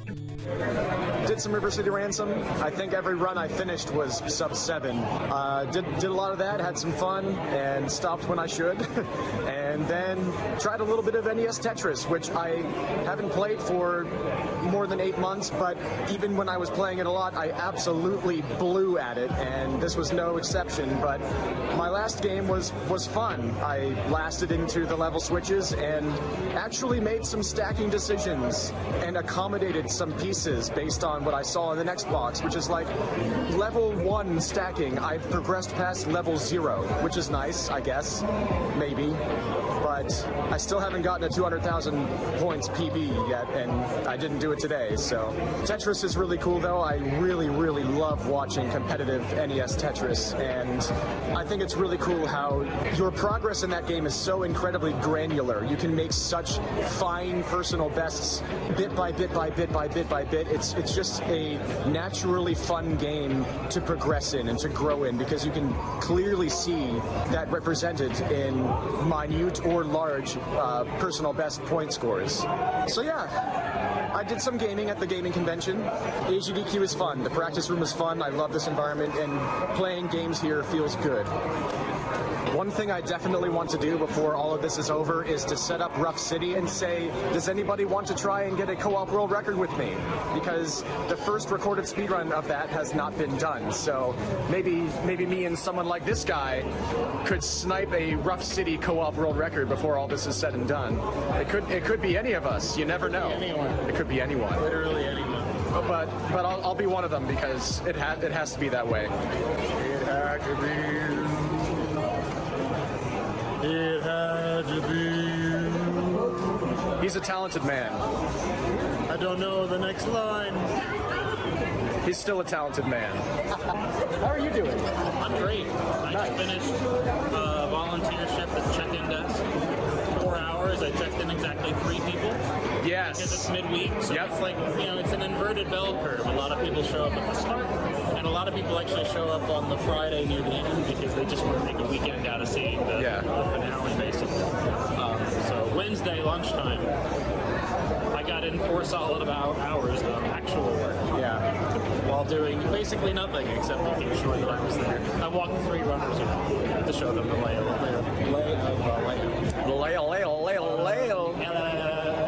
See? Excellent. And I'm sure those 3 runners really appreciated it. Yeah, well, particularly Tonkatsu, who came from Japan. Oh, nice. He just arrived after 32 hours of travel. Yeah. Because there were no direct flights that he could take. Oh, man. His run's tomorrow morning. Yeah, and yeah. So I hope he sleeps. Me too. I hope he gets some rest. Bed, up, and destroy his run. Yep. Yeah, I hope he can enjoy this event. Yep. Shoutouts to Tomkatsu. I went to the setup of all of the Super Mario Bros. Setups. I did not get to 8-4. I got to World 8 before game overing and was hitting piranha jumps, which are way easier than I thought they were. They look so scary whenever you're watching Super Mario Brothers. When they jump over the piranhas just barely, it's way more forgiving than I thought. So that was fun. But then World 8 dominated me. And then I got to see Yells beat the game. I did it. I even hit the 2 frame. Yeah, he got the wall jump. So that's very impressive. This is like you can sit down and try things that you were never intending to do at AGDQ. It's just there are so many things that can pull you in unexpectedly. After the Super Mario Brothers, Yells sat down to do some Dragster. Oh wow, yeah, Yellsberg showing me that I indeed was playing this strangely. Because I had never once come close to blowing the engine. Oh, look at you go! That's a 594. Yeah, that's the second sub-6 I've ever gotten. I was walking past the machine this morning and there were 2 double 99s. I was like, oh, there should be something up here. And I was like, blown, first ever sub-6. I'm like, this one was on camera. This one was on camera. That's true. I only have a screenshot of my 591. This is the best day ever. Can I submit your vlog as my PB? Yeah, you absolutely can. Then I stopped recording, and immediately after came a bittersweet victory. That's the one I wasn't recording. That's okay. I knew it. I knew you were gonna do it immediately. You get another PB. This is the worst day ever. I made sure to keep my camera fixed on the screen after that.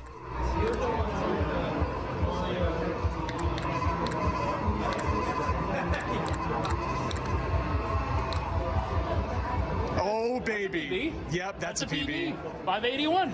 The day is looking up again. Oh, baby. 581. Right. We're getting there. That beats my time. That's a 594. No, 591. I'm gonna tell Ellipsis, he'd be like, "Oh God, No, he's coming for my time." he has been. Ellipsis has been nothing but encouraging of me this whole. He's very good at this game. Giving it up for the clutch.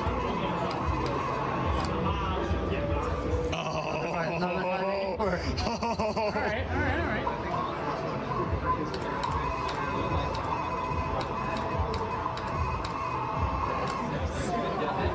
Oh my goodness. Oh my goodness. You're looking for like 1 frame flicks, 2 frame flicks for your shifts. So that's what Ellipsis told you? Mm-hmm. Would you say Ellipsis is any good at this game? Yes, I would. You would? Okay, good, because he's standing behind you now. Yells is leveled up at this game. That's precious. That guy's forever. That guy. Okay, we were wondering if you wanted to do pizza. I'll eat pizza later too. Okay. I was also. Yes, another one. Yo. Yellsrake, who had only just gotten his first sub-6, was suddenly a sub-6 machine. Yep. That's your time. Eventually, the newcomer Ellipsis picked up the second controller, and the two of them went head-to-head.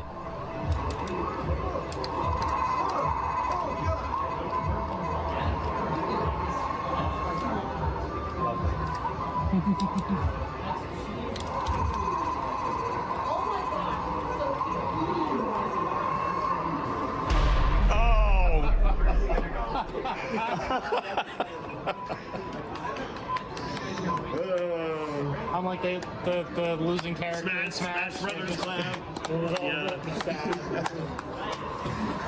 I mean, I'm good. I think I got 584s. Yeah. I'm good. That's amazing. That's that's Dragster on a level that I am not ready to contend with. Yeah, but I'm good. This has been a pretty sick day. Welcome to GDQ. And I'm going to show up for this guy's run later. It's going to be at about almost 2 a.m. and I'm going to be super tired. But he showed up for my run, so I've got to show up for his, and it's going to be great. So we're going to be doing that later. While a group of us ventured out into the cold to scare up dinner, the classic Mega Man crowd set up in the practice room for one of their customary ROM hack races. Came back from dinner, and the Mega Man 5 install medal race is not yet finished. Pipot Dot is finished, which tracks because he tends to be the first one who finishes in all of these first-time playthrough races. But we still got plenty of runners still trucking along, still doing their best here, battling what looks to be a pretty tough game.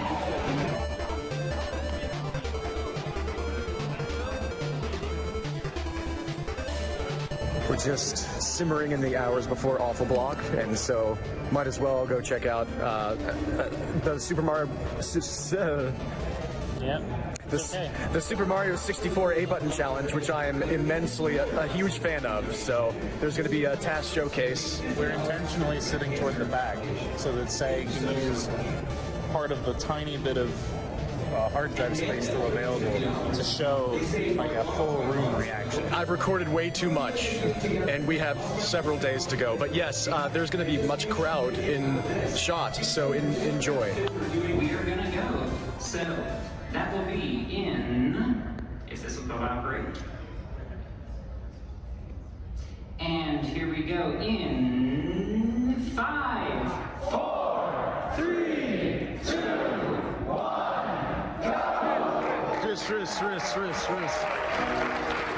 This was a TAS showcase of Super Mario 64. TAS stands for Tool Assisted Speedrun. Basically, these are playthroughs that are computationally engineered to be as perfect as possible, using all sorts of different programs and tools.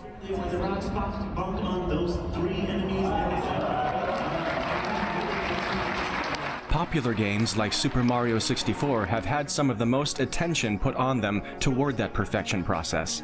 And beyond that, special challenges have captured the minds of many, which has led to deep scientific undertakings to make the impossible possible. Such as, is it possible to complete every single part of Super Mario 64 without using the A button, one of the core elements of playing the game at all? We deactivate our speed. Jump once, hit repeatedly, and then kick off the rock all.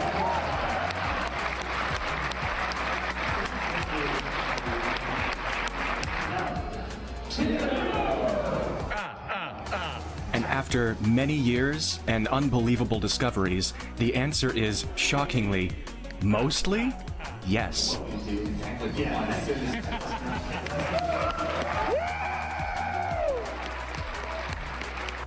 After we witnessed some tool-assisted results of breaking Super Mario 64, I returned to the practice room to find Chess Jerk unintentionally breaking another game. I'm just going to let all of you visualize how we got here, because I wasn't recording how we got here, so I'll leave that up to your imagination. The savvy among you may see Woodman's stage and assume he was trying to do a zip, but no. Mega Man is building a mountain. This was a zipless, glitchless playthrough.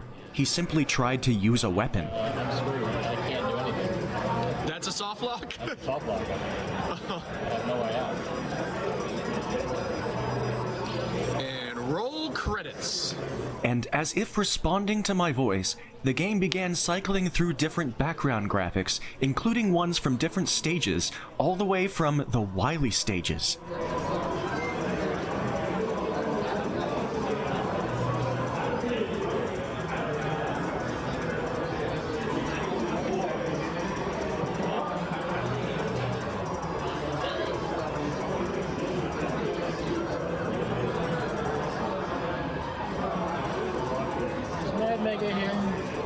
He's up in the room, I believe. He went to get food and then went to the room. I signaled guy next door to come over to see if he had any idea what was going on, and he didn't. Fittingly, even R. Combs from the Super Mario 64 TAS showcase offered her input. So this could be cartridge tilt. Is it a practice round? It's just a normal regular game. Chess Jerk's playthrough of Mega Man 2 came to a zany halt, which seemed appropriate as AGDQ's Awful Block drew near.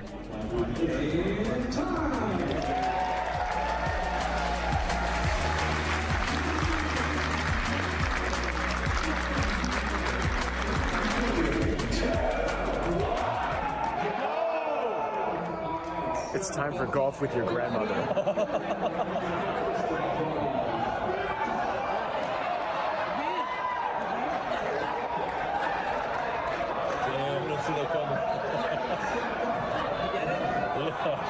I get it now. No.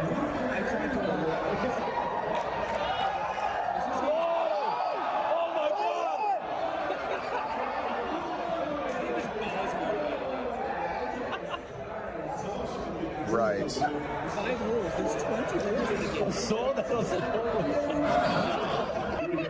This Rex Run special. I don't know if I got this. So what part of the body are you in right now? Well, the one with the robot.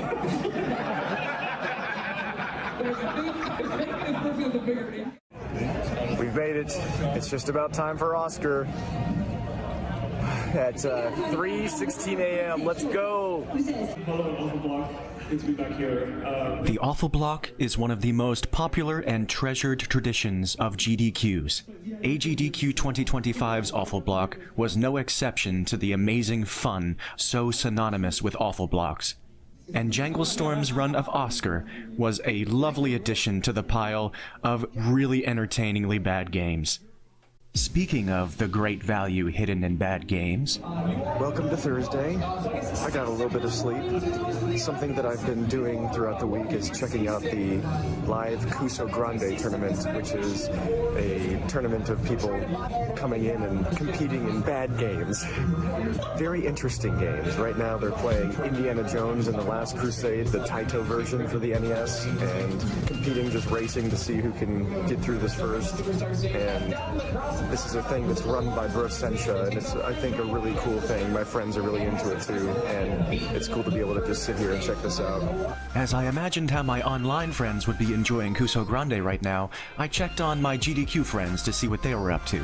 Of course, they were doing exactly what they wanted to be doing. Playing whatever games they felt like playing, and being present with each other all the while.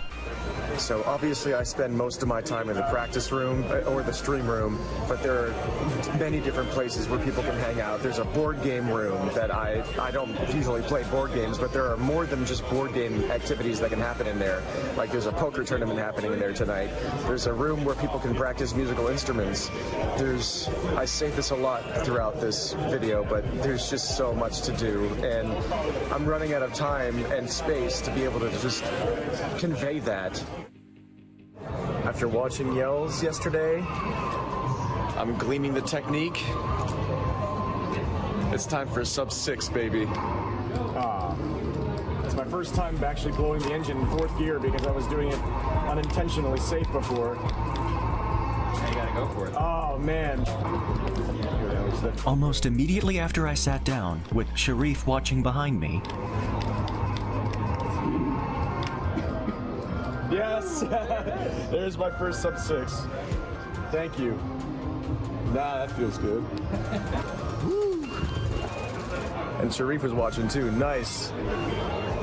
but I couldn't stop myself there. I was having too much fun, enjoying the process that has dragged so many of us into the addicting nature of video games.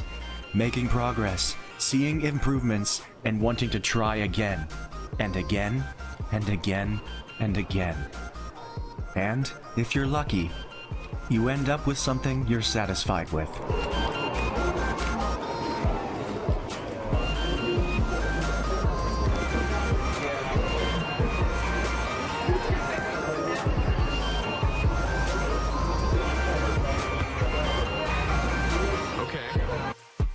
Satisfied I was, and so I got up to enjoy the energy of everybody else's quests for satisfaction in all of their own projects, enveloped in the simple joy of playing a video game.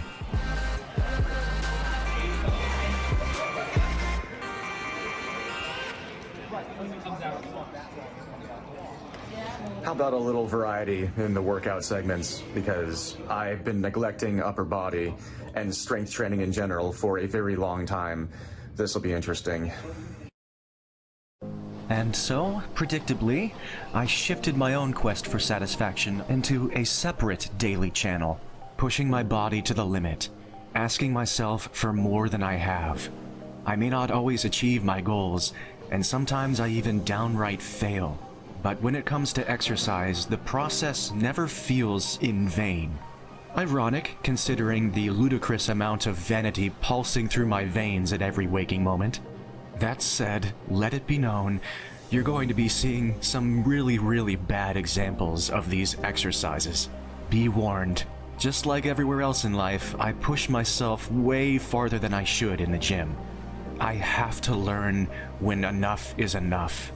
And for me, one of the most difficult avenues to practice that concept with is speedrunning.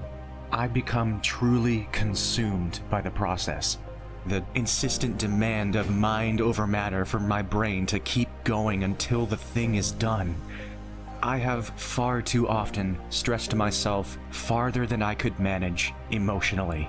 And I've had really bad moments in front of people on my streams. And I'm still struggling with all of that to this day, but part of me still truly believes that I can gradually figure that out. And if I can do that with River City Ransom, one of the most infuriating things in my entire life, who knows what sorts of things in life I can handle? It was about as rough as I was expecting, except for that triceps pullback exercise. That was basically like I had never left it, sans the fact that I'm 10 pounds down on all of my weights from 10 years ago. Everything else broke down so fast and so hard, but not that exercise. So that's one silver lining. And I should be grateful for what I have in general, and I am. I'm grateful to be able to still do what I can still do. No, dude. But I've definitely regressed from where I was in the past, and that's tough to reconcile. It's tough to deal with, but that's part of life. It happens. The nice thing about that is that now I know that I have been able to get to higher heights before, and I can have the fun of reclaiming that strength. That would be nice to be able to do in my acrobatic tricking as well. But we'll see. I'm not going to put pressure on myself. I'm just glad that I went out of my comfort zone and did something that I haven't been doing for a long time today. That's kind of what events like this bring out of me. It makes me feel like I want to grow and want to challenge myself. And it might seem very unintuitive that I'm inspired to challenge myself physically at a speedrunning charity marathon, but that kind of motivational energy speaks in all languages, and that includes the languages of movement and activity and challenge. And I'm sorry, I'm shaking so hard trying to hold this camera up. I'm gonna be feeling this for a few days. I need to do this more. Also, you might not like hearing this, but coming from somebody who has reached fairly lofty heights as an acrobat and done so many different activities at a high level, trombone and art and fitness and golf and tennis and so many things which I'm sure people can take with a grain of salt that I reliably rate myself as having reached high heights with, and that's fair. But if my viewpoint means anything, speedrunning is one of the more challenging and more physically demanding things I've done, not from the standpoint of this is like super intense cardio where this requires such immense strength from a bodily standpoint, but it's so varied and so robust and so demanding, especially with certain games, and every single game is different and has different demands, and all those frame perfect inputs and the requirements of like how fast you have to process things and how fast you have to use your hands physically. It's intense. And speedrunning River City Ransom is absolutely one of the hardest things I've ever done in my life, and one thing that I don't know if I can physically do is get world record in the main category for that game. But I've done so many things that have made me believe in myself, and those things can translate.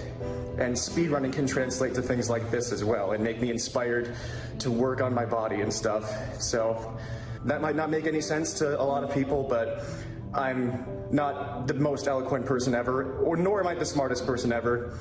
I just like to think about things sometimes and talk about it sometimes.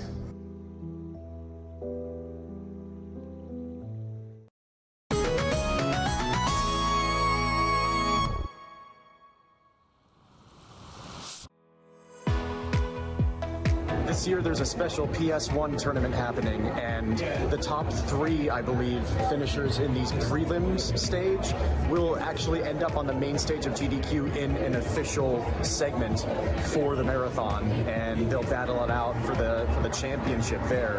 And Yellsrake is participating in this tournament. It's wild. There are so many games that people are competing in like these best of 3 races, and just yet again, another thing that you can do here.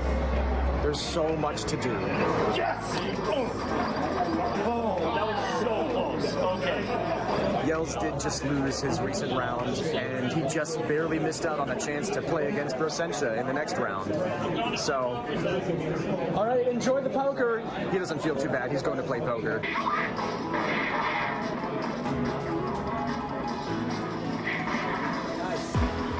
These are nail biters. Oh my goodness.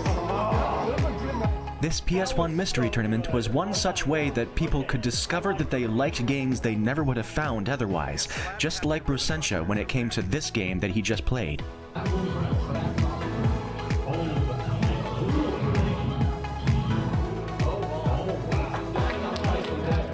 While the Thursday portion of the PS1 mystery tournament finished up, I ventured to the board game room to see how the poker tournament was going.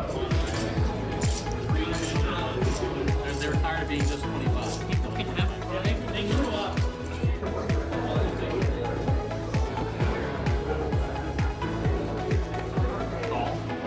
This was my first time that I had ever been in the board game room, which made it a great time to take a look around.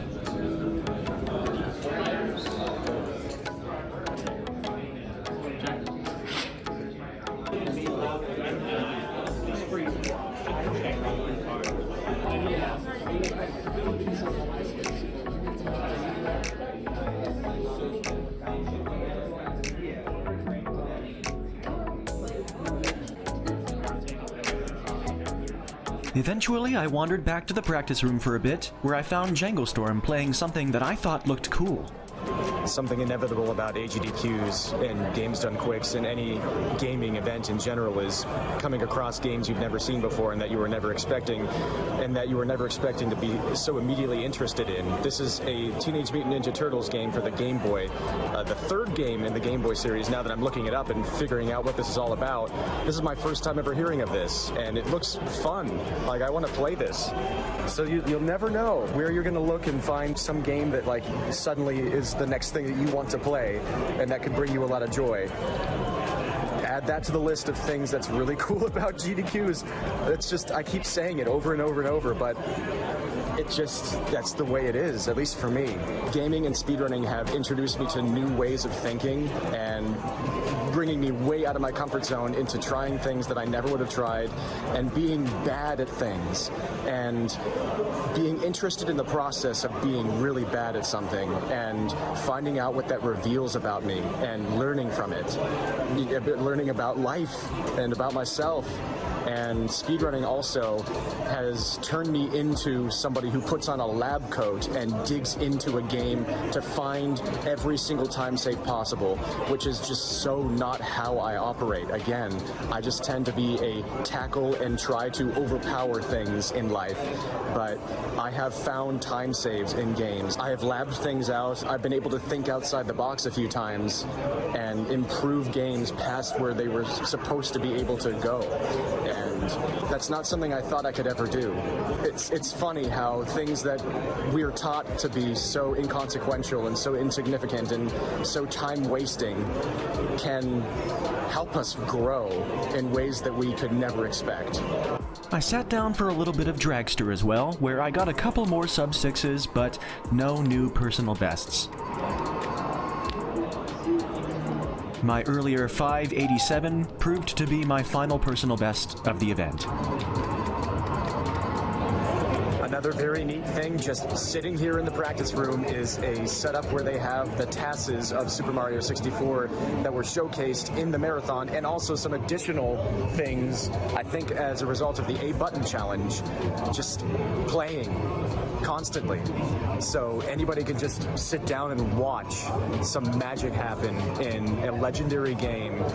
I'm ludicrously interested in Super Mario 64 tassing, especially when it comes to the A button challenge, and I really appreciate that they're just setting this up, just putting a laptop out there with all this information for the nerdiest of people or the lay people to all appreciate.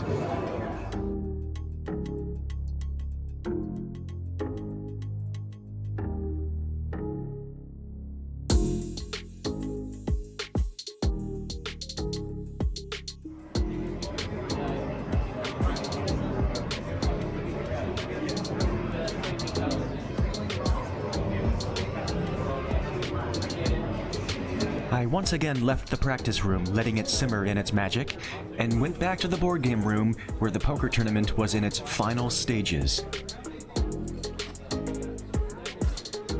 I may know nothing about poker, but I still found myself captivated as the final two battled it out.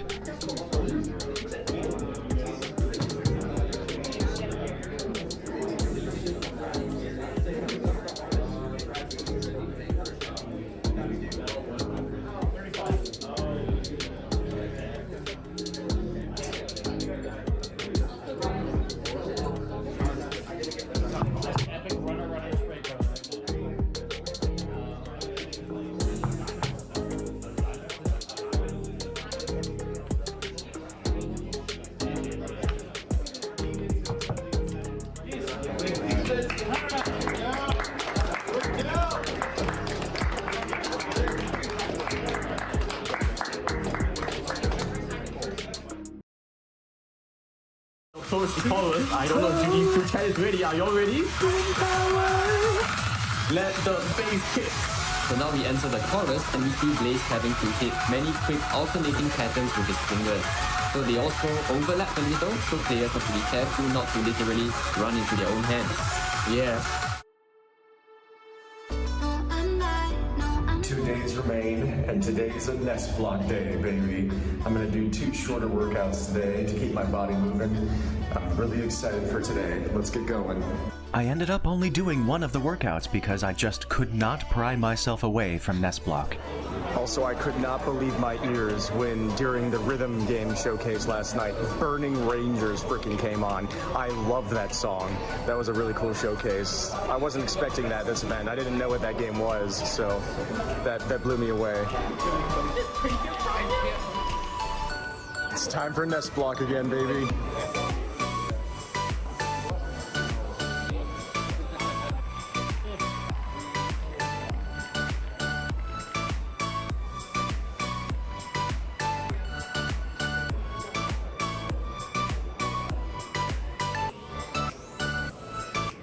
So it just kind of started by accident, and then it quickly became something that you found really meant something to you. So in a weird way, the pandemic sort of like really put it in stark relief, because we did this at AGDQ 2020, and that was the last in person before the pandemic knocked everything online for a while. And I know that even me, like, I'm not as active in speedrunning as I was prior to that, and I think that happened to a lot of people, but most of us still make the time to be here. And so when we are here, it's like, I got something I've been working on, something I've been tooling around with. Maybe you haven't been streaming it, you know, because I know I don't stream as much as I should anymore, but everybody always has something that they're like, I've been working on this, or like Dave has, like David TKI, he does Blaster Master every time, you know, and Yells always does marbles, right? So like we always have a handful of people that, like, this is their tradition for GDQ. We have people like Cypherin, who he'd pick an impossible game. He's like, I'm gonna beat this, and he'd sit down in the first attempt, he wouldn't beat it, and he's like, all right, I'll be back, and I'm not gonna let it beat it, and then he would come back and eventually he'd beat it. And it's like little things like that you can't do in a regular marathon, because we're recording it ad hoc, and I'm like, I'll run it at a later date, so it's like,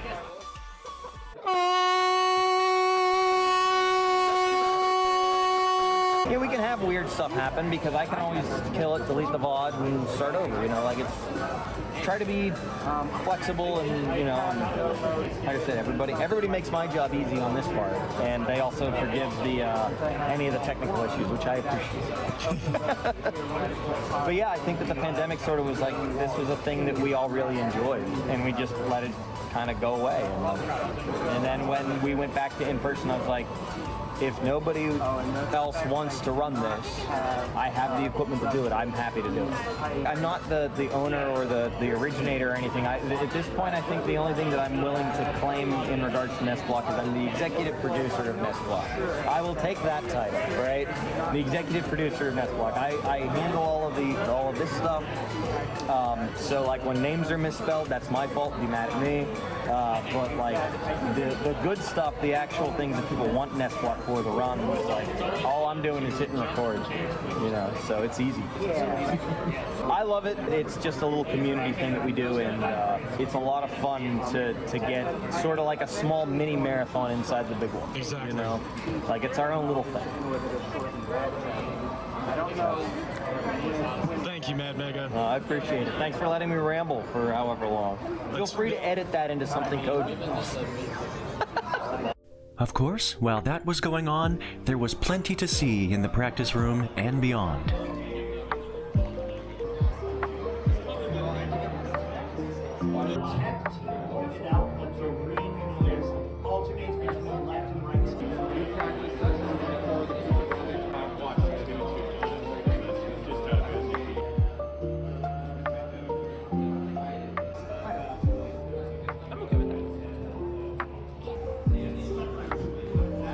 One thing I accidentally happened upon was GT Ace casually getting to within 7/100ths of a second of the perfect dragster time. Yeah, that looks incredibly close.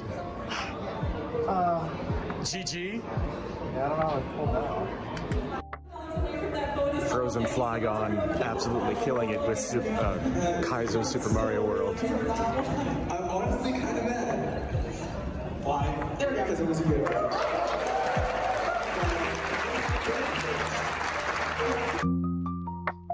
NESblock has slowed down a little bit because everybody wanted to go watch the Nintendo World Championships run, which is understandable, and that's already looking to be very exciting.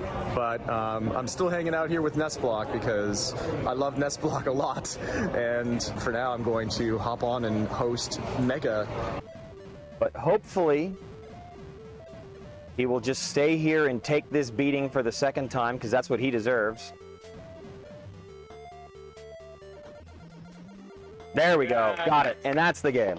So hold on, and time is now. As I guess I lost control. I think that's it. This is good for balloons, but also very tough to get them.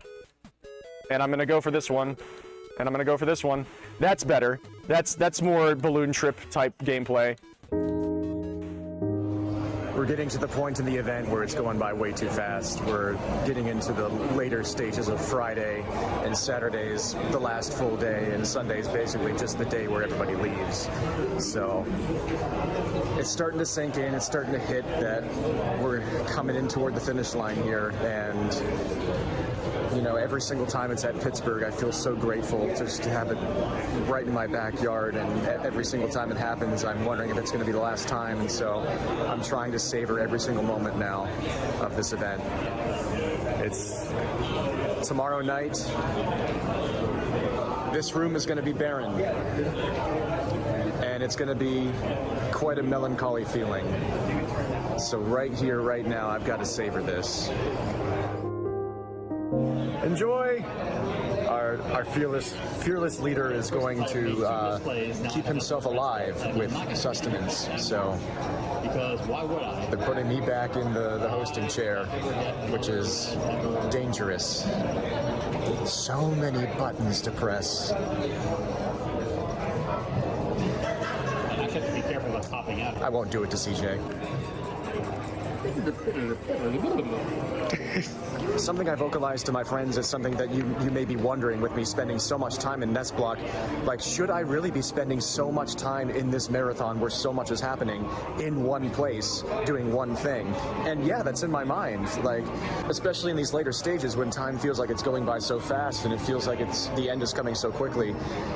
you do. It's easy to second guess your decisions and like if you're spending all of your time doing the right things, but try not to think of it that way. I love it here. I love helping out and hanging out at NESblock, and I love just watching everybody else do what they want to do and hang out in their ways.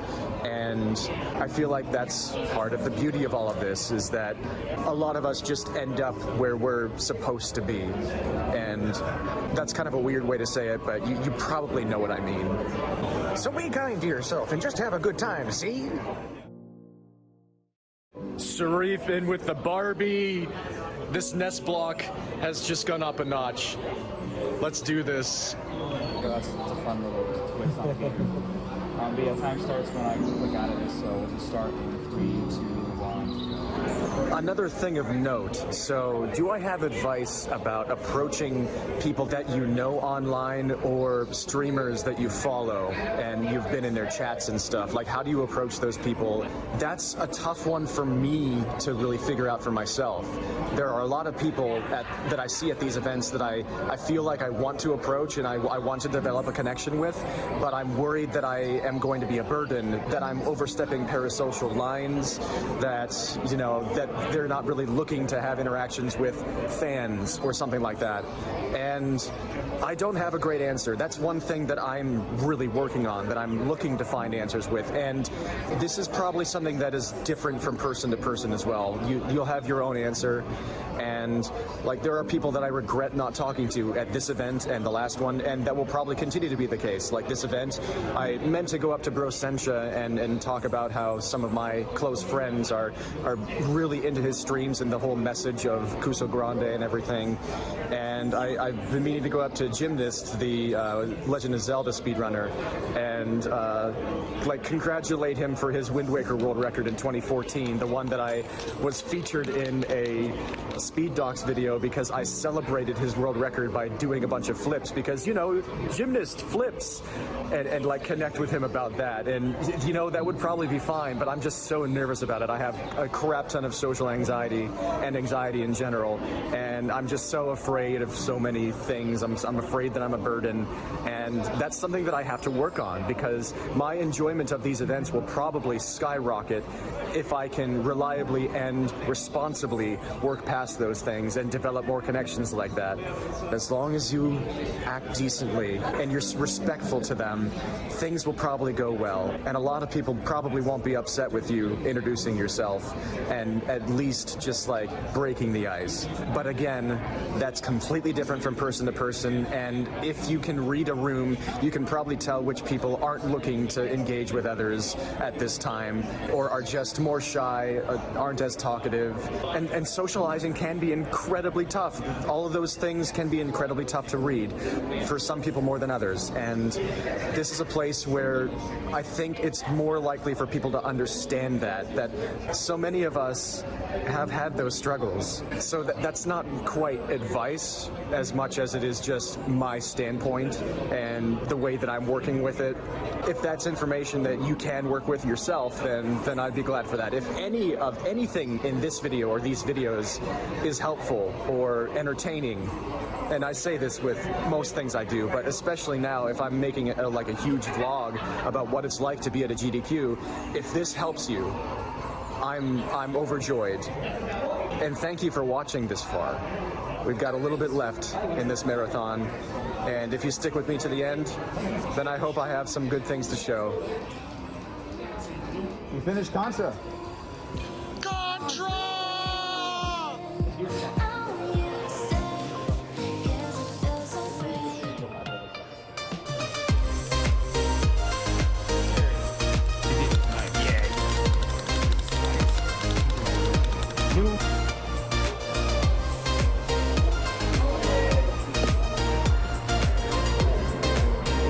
That Tetris play on the invisible credits roll was really something. Now the Mega Man crew has rolled in, and they're going to be doing some races in all the classic Mega Man games for the rest of NESblock, basically. And that's a heck of a way to send it off, I think. I love seeing the Mega Man folks come through and do their things unrelated to NESblock, and when it comes into NESblock, I think it just makes it that much better. one pretty major place that I've been forgetting to talk about this entire time because I haven't gone there, but Chester has spent a lot of time here.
AGDQ. A lot to do at NEGDQ.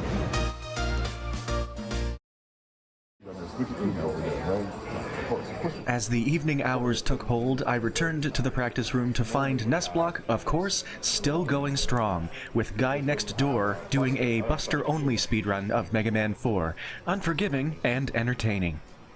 As Guy Next Door trucked along, a new group approached NESblock, including someone I did not expect. So as it turns out, I did actually run into Brosencha and got up the courage to introduce myself. And so Cuso Grande is a very well-known thing by this point. It's a lot of people participate in it. How did it start? Like, what does it mean to you? And how, like, what is Cuso Grande to Brosencha? So we're nearing the 10-year anniversary up in October or August. I don't even remember what month it is. And the reason I started it was because I was sitting around and I was like, I like the idea of mystery tournament, but what if it was just bad games? And then about 15 minutes later, I put a form out online. It was about that much planning, and now it's been the last 9 years of my life. So that really, like, the origins of it, nothing fancy. It was just spur of the moment, throw something together to do for fun. But like, when it comes to bad games, there's especially the ones that I really care about, you know, they've got something interesting. There's some nugget of gold hidden deep beneath them. I think the worst fate that a game can have is to be mediocre and to be forgettable. But if you have a game that has something new, something different, even if it's not well executed, even if players are like, that is a problem, they're going to remember it. And odds are somebody can come along and take that idea, put it into a new game, and really perfect it to something amazing. That's such a great point. Yeah, every game dev needs to play bad games because they might find something amazing out of them. Yes. Oh! Everybody, that is going to decide it.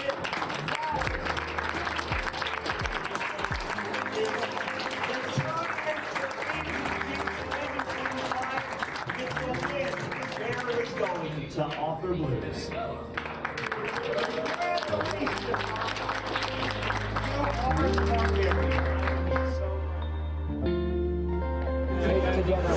And now we've got a Strider 2-player 1-controller speedrun happening. That's gonna, as Elrock says, we're about to do something stupid.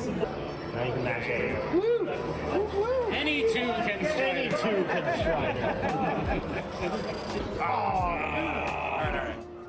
Two-player 1-controller speedruns are a wild spin on the speedrunning formula, often entailing one player putting one hand on the left side of the controller, with the other player putting their hand on the right side, and operating each half of the controller respectively. Here it was being attempted with Strider, an especially mimetic game with precise and gigantic skips. Eventually, it's going to be faster to actually play the game. 3, 2, 1. In this format, the skips were a big ask. 2, 1, go! Nah! But Ellipsis and Elrock knew, just because you shouldn't doesn't mean you can't. Okay, it's going to be tricky. I want to go to a different continent. Okay, thanks. Yeah, are we ready? Okay, 3, 2, 1, go. Oh, knees. All right, 3, 2, 1, go. Oh my God! I think that's it. I think that's it, right? Yeah, press right. Instantaneous. No one else had ever been foolhardy enough to even attempt this before, but here Ellipsis and Elrock were. Yes! Yes! We're gonna film 10 this? On pace to shatter all expectations. That's it. Oh my God, time's gonna be... This could be sub-8. Tell us a sub-8. Time's on the cutscene.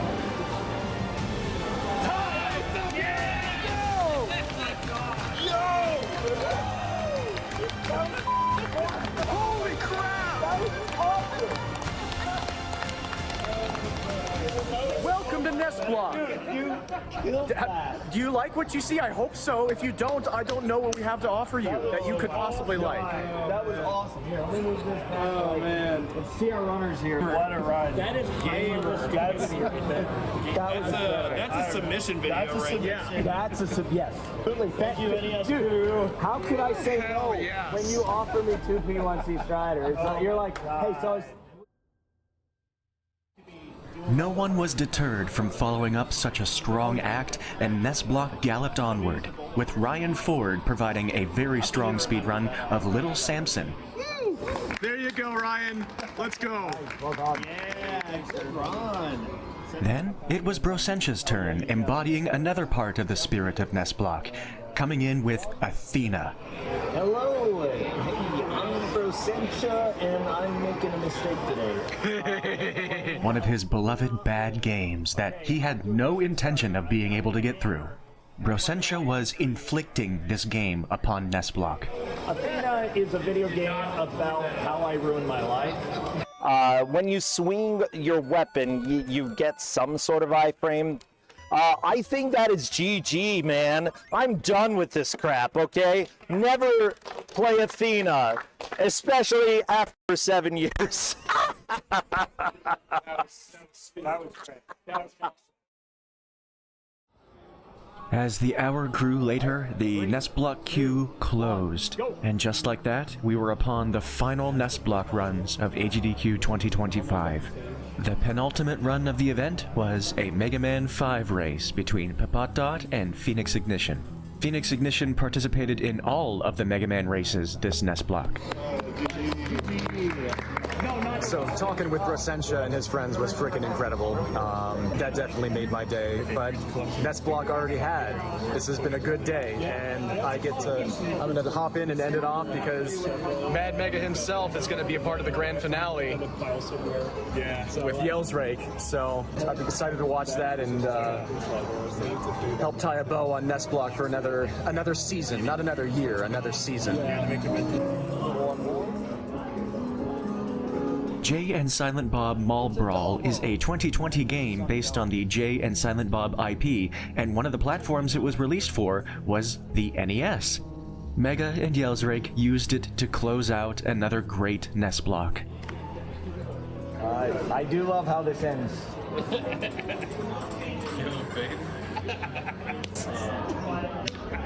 Alright, I think that was a successful NESblock. We have a lot of content.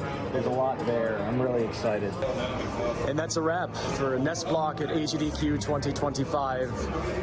Thank you so much to everybody who participated. It was a blast watching everybody. It was a blast participating, and it was awesome to be able to help out a little bit. And AGDQ 2025 continues for one more day after this.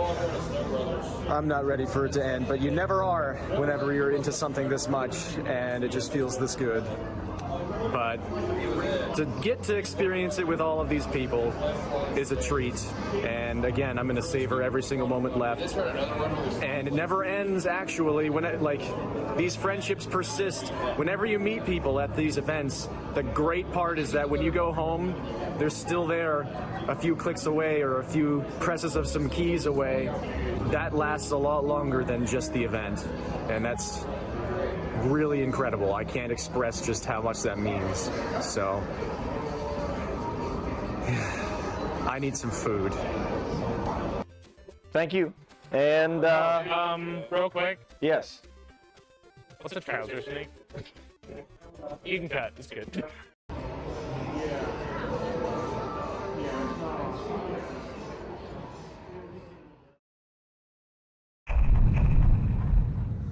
It's time for the final day. Let's head down to the practice room and see what's going on.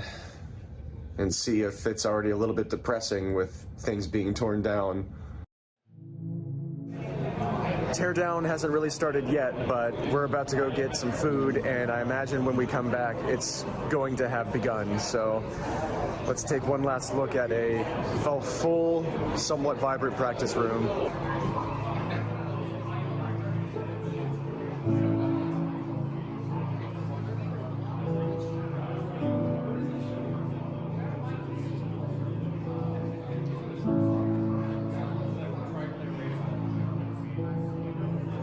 I would say it's the dawn of the 7th day, but it's like 2 in the afternoon.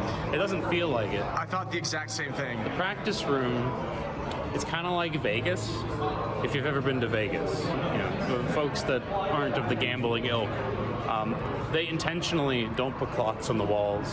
Everything's really brightly lit. You can't see outside. So you have no idea whether it's daytime or nighttime. And the practice room has that vibe, but without all the punishing pressure of losing money. You're just too busy having fun, and then before you know it, it's midnight. But it's still the best place to be on site. Practice room hype, practice room gang, forever. A toast to GDQ. There is always so much to celebrate about events like this, even after the events end. But this event wasn't over yet, and plenty of people were celebrating in all sorts of ways throughout the venue and around. Thank you. After lunch, we returned to the room to witness the end of the Elden Ring DLC Lockout Bingo, where we then celebrated ADEF's incredible performance. Okay, he's good. There it is! Wow! Dude, holy sh**, that was so clean, dude. Wow, what a fight. God Gamer ADEF. Jesus. Wow. I spent days on that. I would go to work and I would be working, but you know what I was doing? I was fighting that guy in my brain. Then I'd go home, and you know what I would do? He'd beat the shit out of me for 4 hours. And I'd go to sleep, and I'd do it all again. And ADEF was just like, what? Day 7. Unbelievable. That is AGDQ Day 7 gaming right there. In the zestful moments following ADEF and Captain Domo's run, a highly anticipated bonus incentive was met. Like them talking about it. There it is. The Elden Ring Saxophone Boss Showcase. Oh, yeah. The power of GDQ. Look at that. 1.7 million. And a couple hours to go, and they are the biggest hours as always. Mm-hmm. Yeah. Yeah. It'll be another good year. It will be. Shortly after, we ventured downstairs to witness that Saxophone Boss Showcase in a music block which ended up championing some of the most electrified hours of the entire event. Here to check out the music block now. Gonna see Dr. Dude beat some Elden Ring bosses with nothing but a saxophone. And probably some technology. And then... Saxophone. And then Crazy Taxi with a backing track band. So... How to get around DMCA in 2025? Just have a band play the soundtrack. First, Dr. Doot came on to beat up a bunch of Elden Ring bosses using only an aerophone that was hooked up as a controller. Composure, staying calm throughout all of this, it's an amazing sight to witness. Bosses getting chunked with Doot sounds in the background.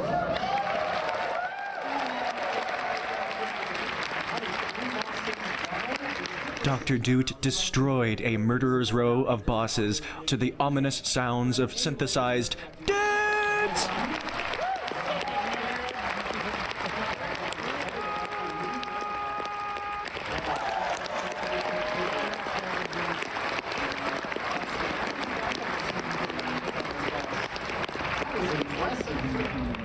sometimes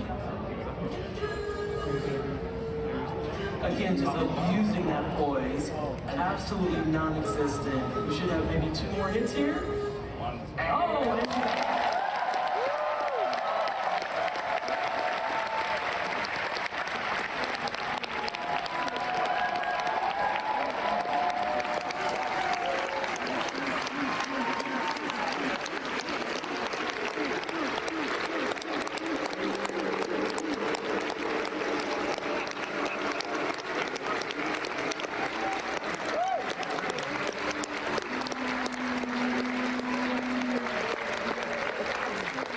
Then, it was time. This may only be my second live GDQ, but this is definitely the most full I've ever seen, the streaming room. What about you? Definitely. Definitely up there. Particularly up at the front there. Yeah, because there are like 200 people just standing in the front. And I wonder if we're all going to be standing by the... Well, we're probably going to be giving this a standing ovation anyway, but there's just... this is the most excitement I've seen in the stream room. And I've been there for the finale of the last event, which was electric. And I had no idea what to expect from the energy levels that we're about to see here.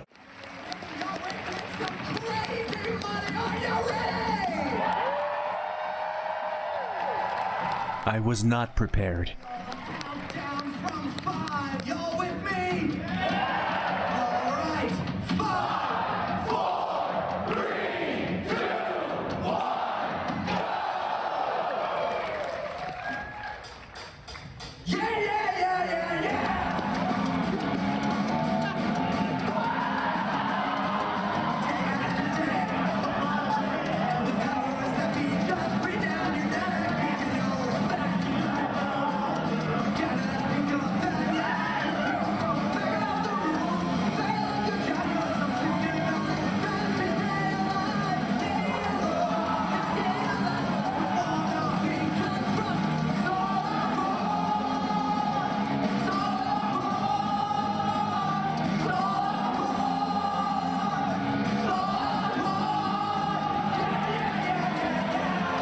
This was the most unexpected experience of AGDQ 2025 for me personally.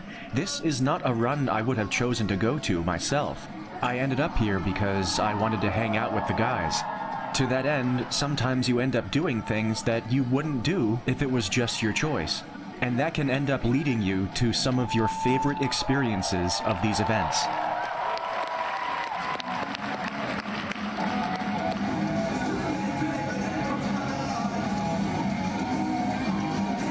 I'm into this.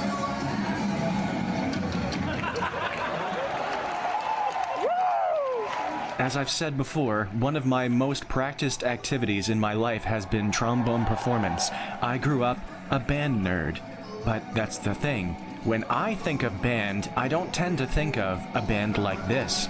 I tend to think of a wind ensemble concert or a Bands of America marching band competition.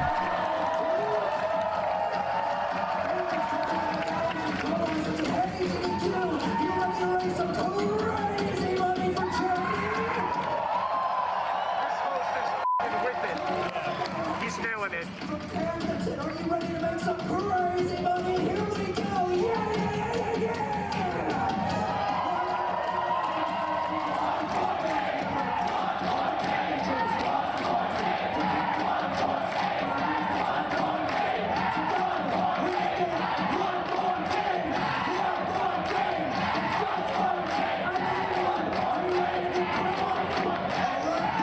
I've rarely had this experience.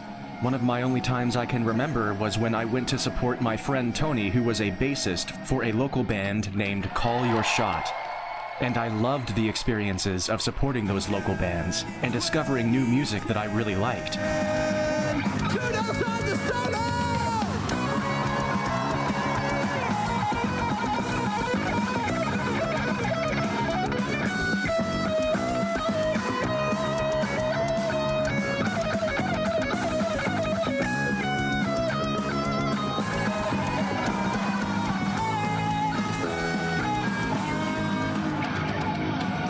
This was something entirely new from that mold.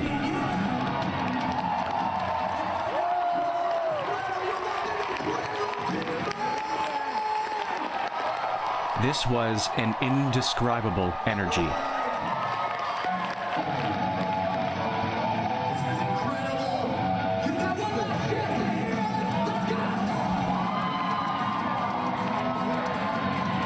Superconducting through the venue.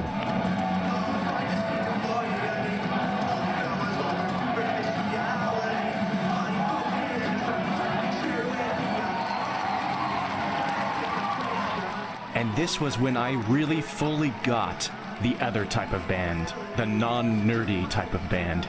In an environment this expansive and this crowded, the power was irresistible. The audience is actually clapping in time. I can't believe it. You know what? Yeah, speedrunners can clap pretty perfectly. Right. So this is what Rockstar Mania is all about.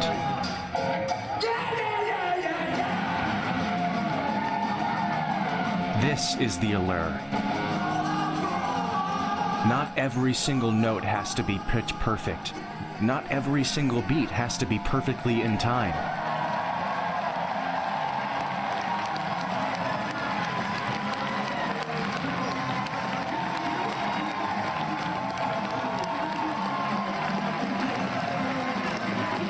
It's that raw, explosive exuberance that hits your bloodstream.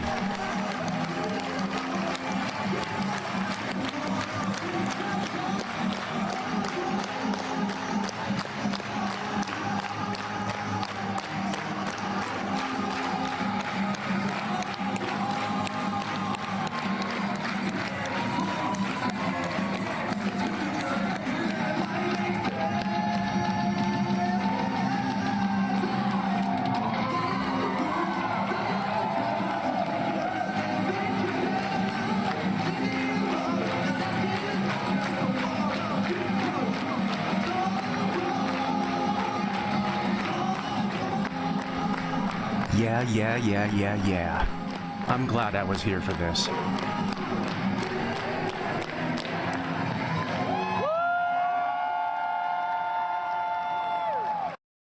I hardly had time to process it though, because the practice room was in its final hours, and I did have a willing participant for Rough City co-op speedruns.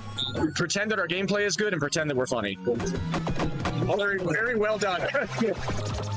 There will be. Yelsrake was getting the hang of the controls extremely quickly, and we swiftly developed speedy strategies on the fly.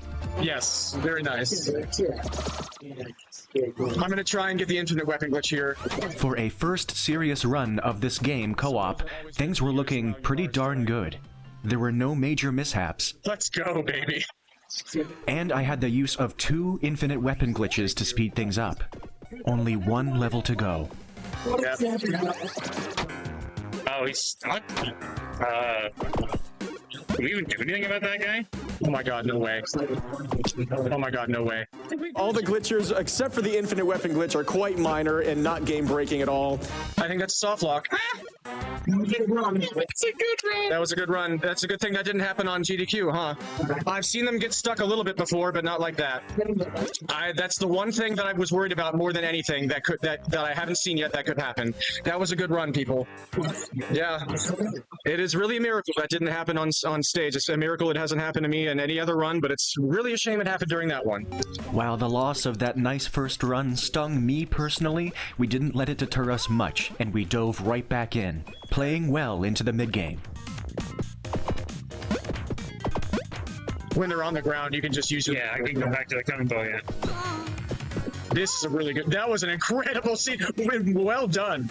That was super fast. I may be a layperson for 2-player yet, but that seemed pretty fast. That seemed about as good as you could possibly do. Quite minor and not game-breaking at all. What in God's name? Just the most delayed spawns of all time? Not game-breaking at all. This has happened to me before. This is also a soft lock. This is... I don't understand, man. I don't think you're actually able to finish a 2-player run of this game. That time, a glitch occurred that stopped the enemies from spawning in, disallowing us from completing the stage. A glitch I had only ever seen once before, in many hundreds of playthroughs. glitches had ended 2 of our speedruns in a row. These were very unlikely circumstances, and surely we just had to keep trying. So we did. Good. Now we can just go. What does the gate say for us? Oh my goodness! It's the most blessed run of all time. I never thought I could feel something like that in my heart. Kitty got stuck. What else is new? Nice.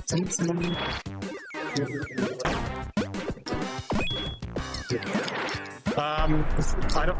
Oh! We found a new soft lock. What is going on? We can't finish a run. A bird got stuck behind there. Yep. This is unreal. We're finding so many new ways to break the game. All the glitches are quite minor and not game-breaking at all. You can't do it because I'm not on the ground. I'm in the air forever. 3 different kinds of gameplay-breaking glitches in a row. We just need to keep trying. We just need to finish one run without getting one of the different soft locks. The many and varied soft locks. I'll feel accomplished when we finish a single run at this point. This game genuinely does not break nearly this often. At least, not on other days. We just could not catch a break. Well, that's a shame. I still love this game, but it's just, we're getting unbelievable. Like, they just keep happening to us right now. We just happen to keep accidentally falling into every single precise way to not be able to play the game. And the clock read 8 o'clock p.m. The closing hour of the practice room at AGDQ 2025. We will continue this soon, I guess. After both of us had anticipated easy game completions and a simple process of getting a few completed runs to improve, we now planned to move to another location, still searching for our first completed speedrun.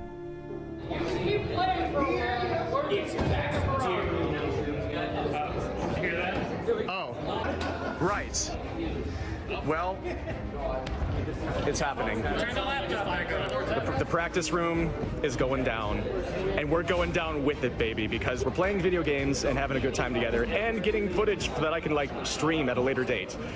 But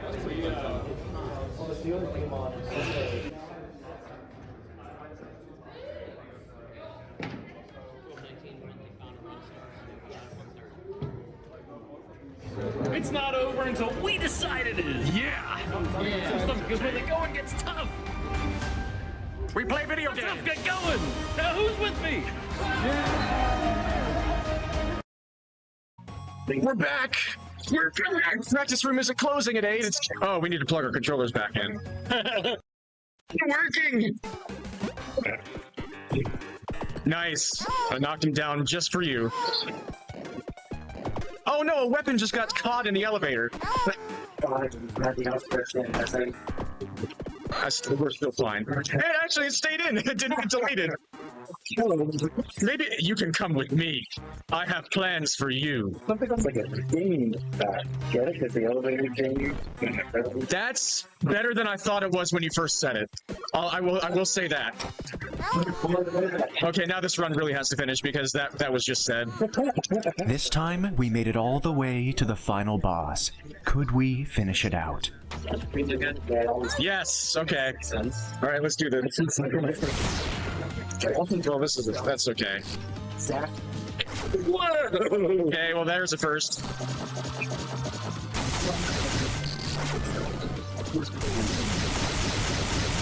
Thank you. Huh? Nice. Okay, time. And we didn't soft lock. Somehow. Impossible! You're getting soft lock!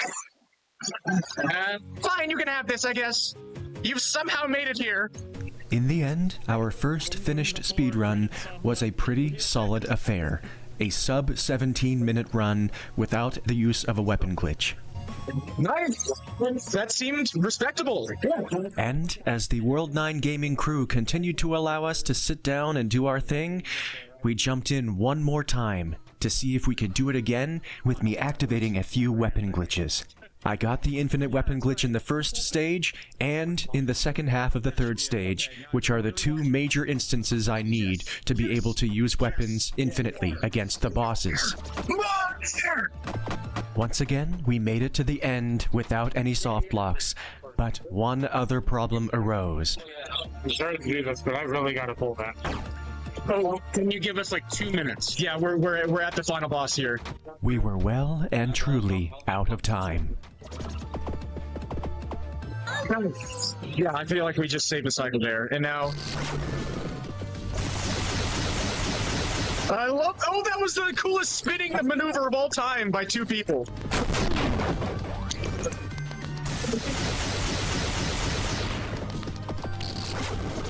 Why did I do that? Okay, because he was almost dead. Let's go.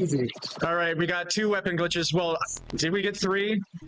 And it wasn't a perfect run, but it's a good proof of concept. With 2-player co-op with the weapon glitch, rough city, Lucky got the ball back. For some reason, nobody cares about the second person who did so much work. Not lucky. Not unlucky. Not lucky. They are literally gonna pull the plug on everything on this table. So we have to go. This is the end of the practice room for AGDQ 2025. But we finished. We did it. We did not soft lock. Unbelievable. Can you believe it? We did an 90% run and a glitchless run. Thank you so much. Good. You can pull the plug. Let me stop the recording first and make sure everything's fine. Thank you, Yells. Thank you so much. It's always a delight to do all this with you. Absolutely. As it turns out, we were not the last ones standing. Thanks to the graciousness of the World 9 gaming crew, we were able to achieve our goals as the practice room closed its doors. Oh yeah, come on, 2 million, 2 million, 2 million, it's coming. 2 million?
It's 9 o'clock on the final day, 9 o'clock p.m., just a few hours remain, and this is my first time of this entire event that I feel genuinely torn. I don't know what to do. I don't know what I want, and I think part of that is just because it feels like it's being taken away, and I feel like I want to enjoy the last moments in the environment where everybody else is, but I'm also incredibly drained.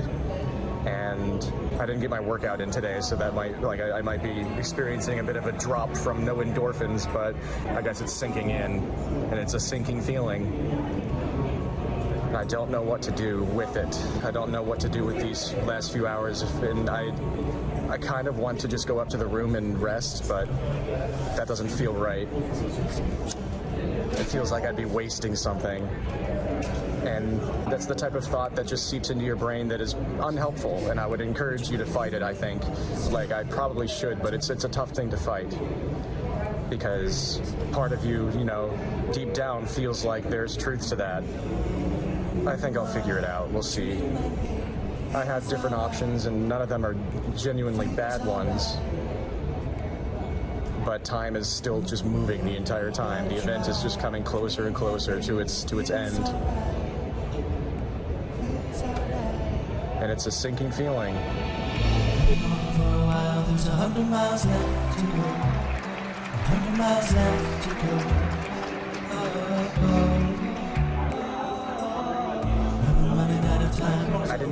as much last year. Like, I haven't done enough. Like, I didn't take this one by the horns and go out and get every single moment, even though I know I did. I know that this is just the feeling of losing something. This is what they call post-con depression. And for me, it hits a little bit early, I guess, because I don't like watching things in the process of ending. I don't like watching the life leave something. I don't have to think about it that way. That's just the way I'm framing it. I don't know how to stop that, though. I don't know how to work on that. But some things end and then get the chance to start again. And this is one of those things. This is one of those things that will start again at least twice a year, and then the life gets to burst from every corner of every room again. And it's almost more special that way, because every time it ends, it makes the next one that much more special. I've been running out of time. There's 100 miles left to go. 100 miles left to go. Oh, oh. I've been walking for a while. Oh, oh. Oh, oh. I've been running out of time.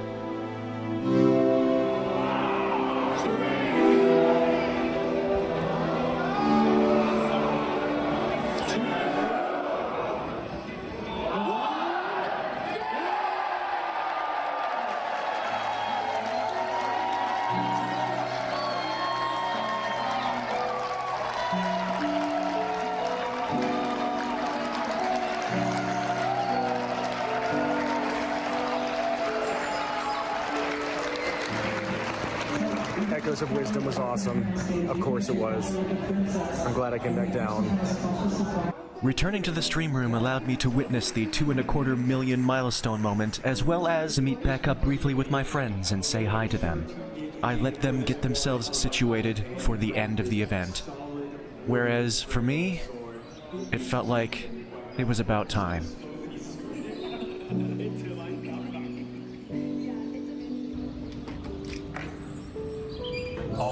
All together. In a row? All together.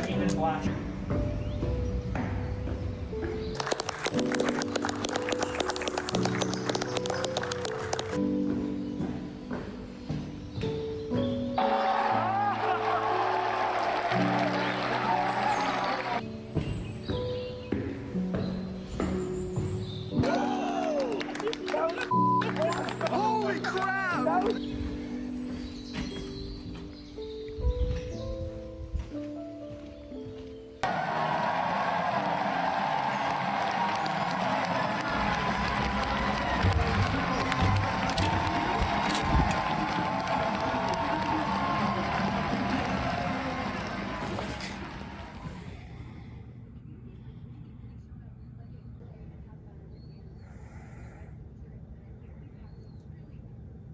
I think I'm gonna go ahead and drift off while the last run is playing.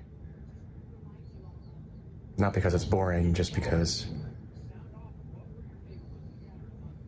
it feels right. What an event. Thank you, AGDQ.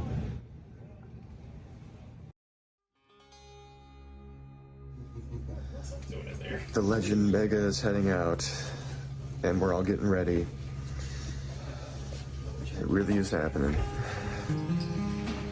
Why don't you make like a tree and get the out of here? See ya. Till next time, my friend.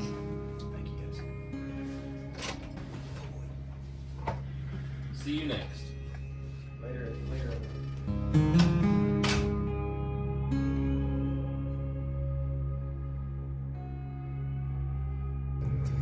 AGDQ 2025 has ended, and now I'm just savoring the last few moments with Yells and CJ before we all head out, and I just want to take another moment to thank all these boys because I am very, very fond of all of them, and they are always treating me incredibly well. So I can't possibly express enough gratitude for how enjoyable the event is, and so much in part due to their hospitality and everything.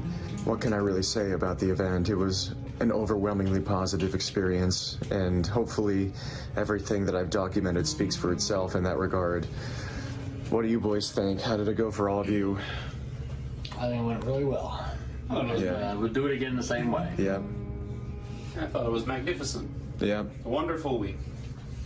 Truly.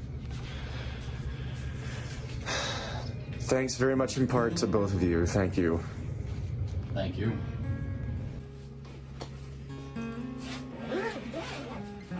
Hooray.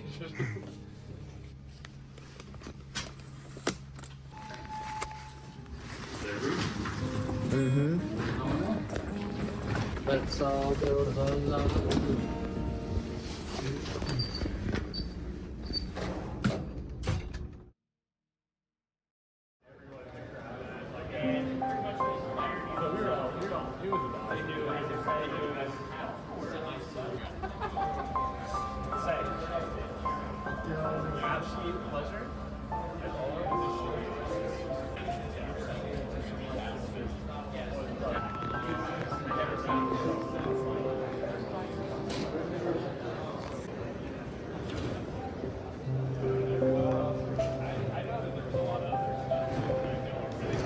Till next time.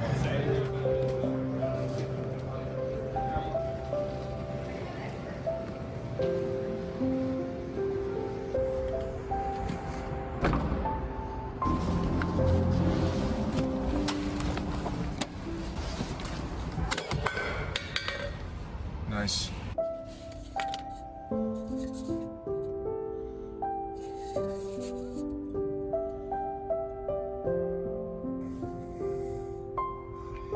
Time to go home. I really hope you've enjoyed this journey with me. I really, really do. I hope you've gotten something out of this. I sure did. I sure did. If I could do it all again, I would. And hopefully, sometime coming up, summer, winter, I will. And maybe you'll be able to join me. If so, you'll have your own experience, but this was mine. Thank you so much for watching.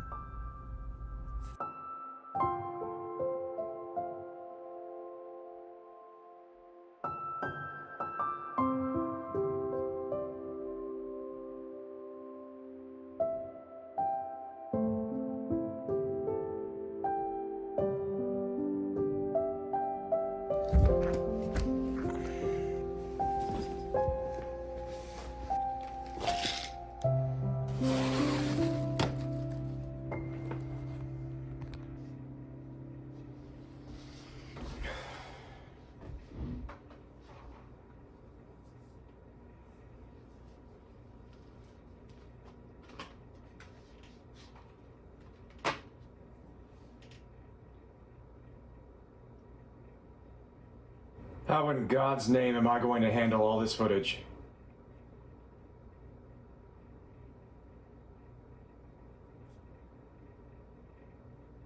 Guess I better get started.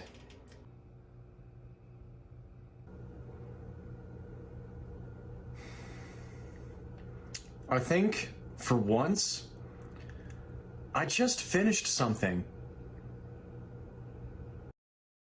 My grandmother on my father's side was diagnosed about 15 years ago. She was given a 10% chance to live. And just like in a beat 'em up, she kicked the stuffing out of it, and she's still going strong into her mid-90s. Thank you. And unfortunately, it doesn't end so well for so many of us, and we can't say the same thing. It's just such a harrowing and terrible and prevalent thing in the entire world. And that's why events like this are so special to me, because in a world that seems like it's becoming more divided every day, we're all coming together to fight against something that seems so terrifying and so impossible. And it brings me hope, not just against cancer, but in general in life. And to be a part of this is an absolute dream come true. And I can't thank everybody enough that is a part of this, the Games Committee for having me, everybody who's behind the scenes here, everybody in general, everybody who's watching, everybody who's donating, the people behind me who have my back here, everybody at home. Thank you to my parents, to the Cute Streamer Collective, the CSC, Liz, Matt, and Evie. So many of you, too many people to thank. Thank you all so much. And Apollo, Teddy, Will, your story will continue. I have been Saria, and I will continue to be, despite everything. Thank you all so much for everything, and act with love and sincerity, everybody, as my lovers say. Dream on, folks. Peace.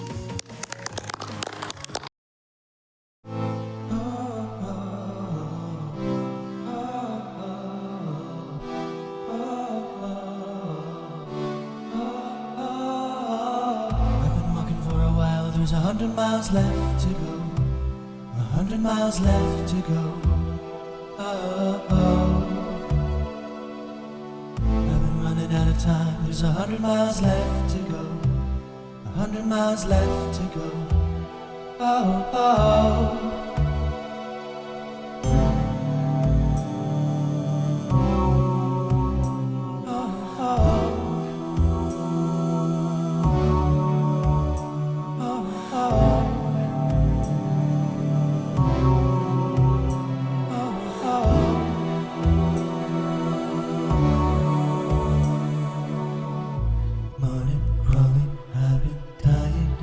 Sunshine in my body for a long time. Scared to see which way the wind blows, scared to leave you, the past behind. Who am I? Dreamland baby, feels alright, feels alright. Put away, gotta try. Dreamland baby, feels alright, feels alright. I've been walking for a while, there's 100 miles left to go, 100 miles left to go.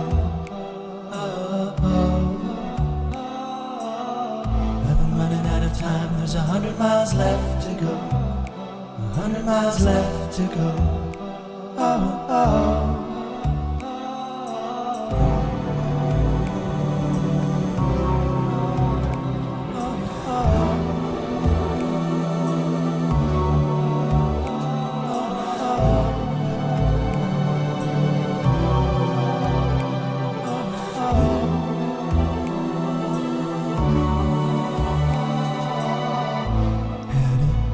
Seagull trouble outside, shining cute and subtle.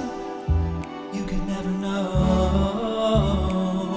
but the devil's back whispering in my ear. But lately I am someone else. I'm walking safely, maybe that growth.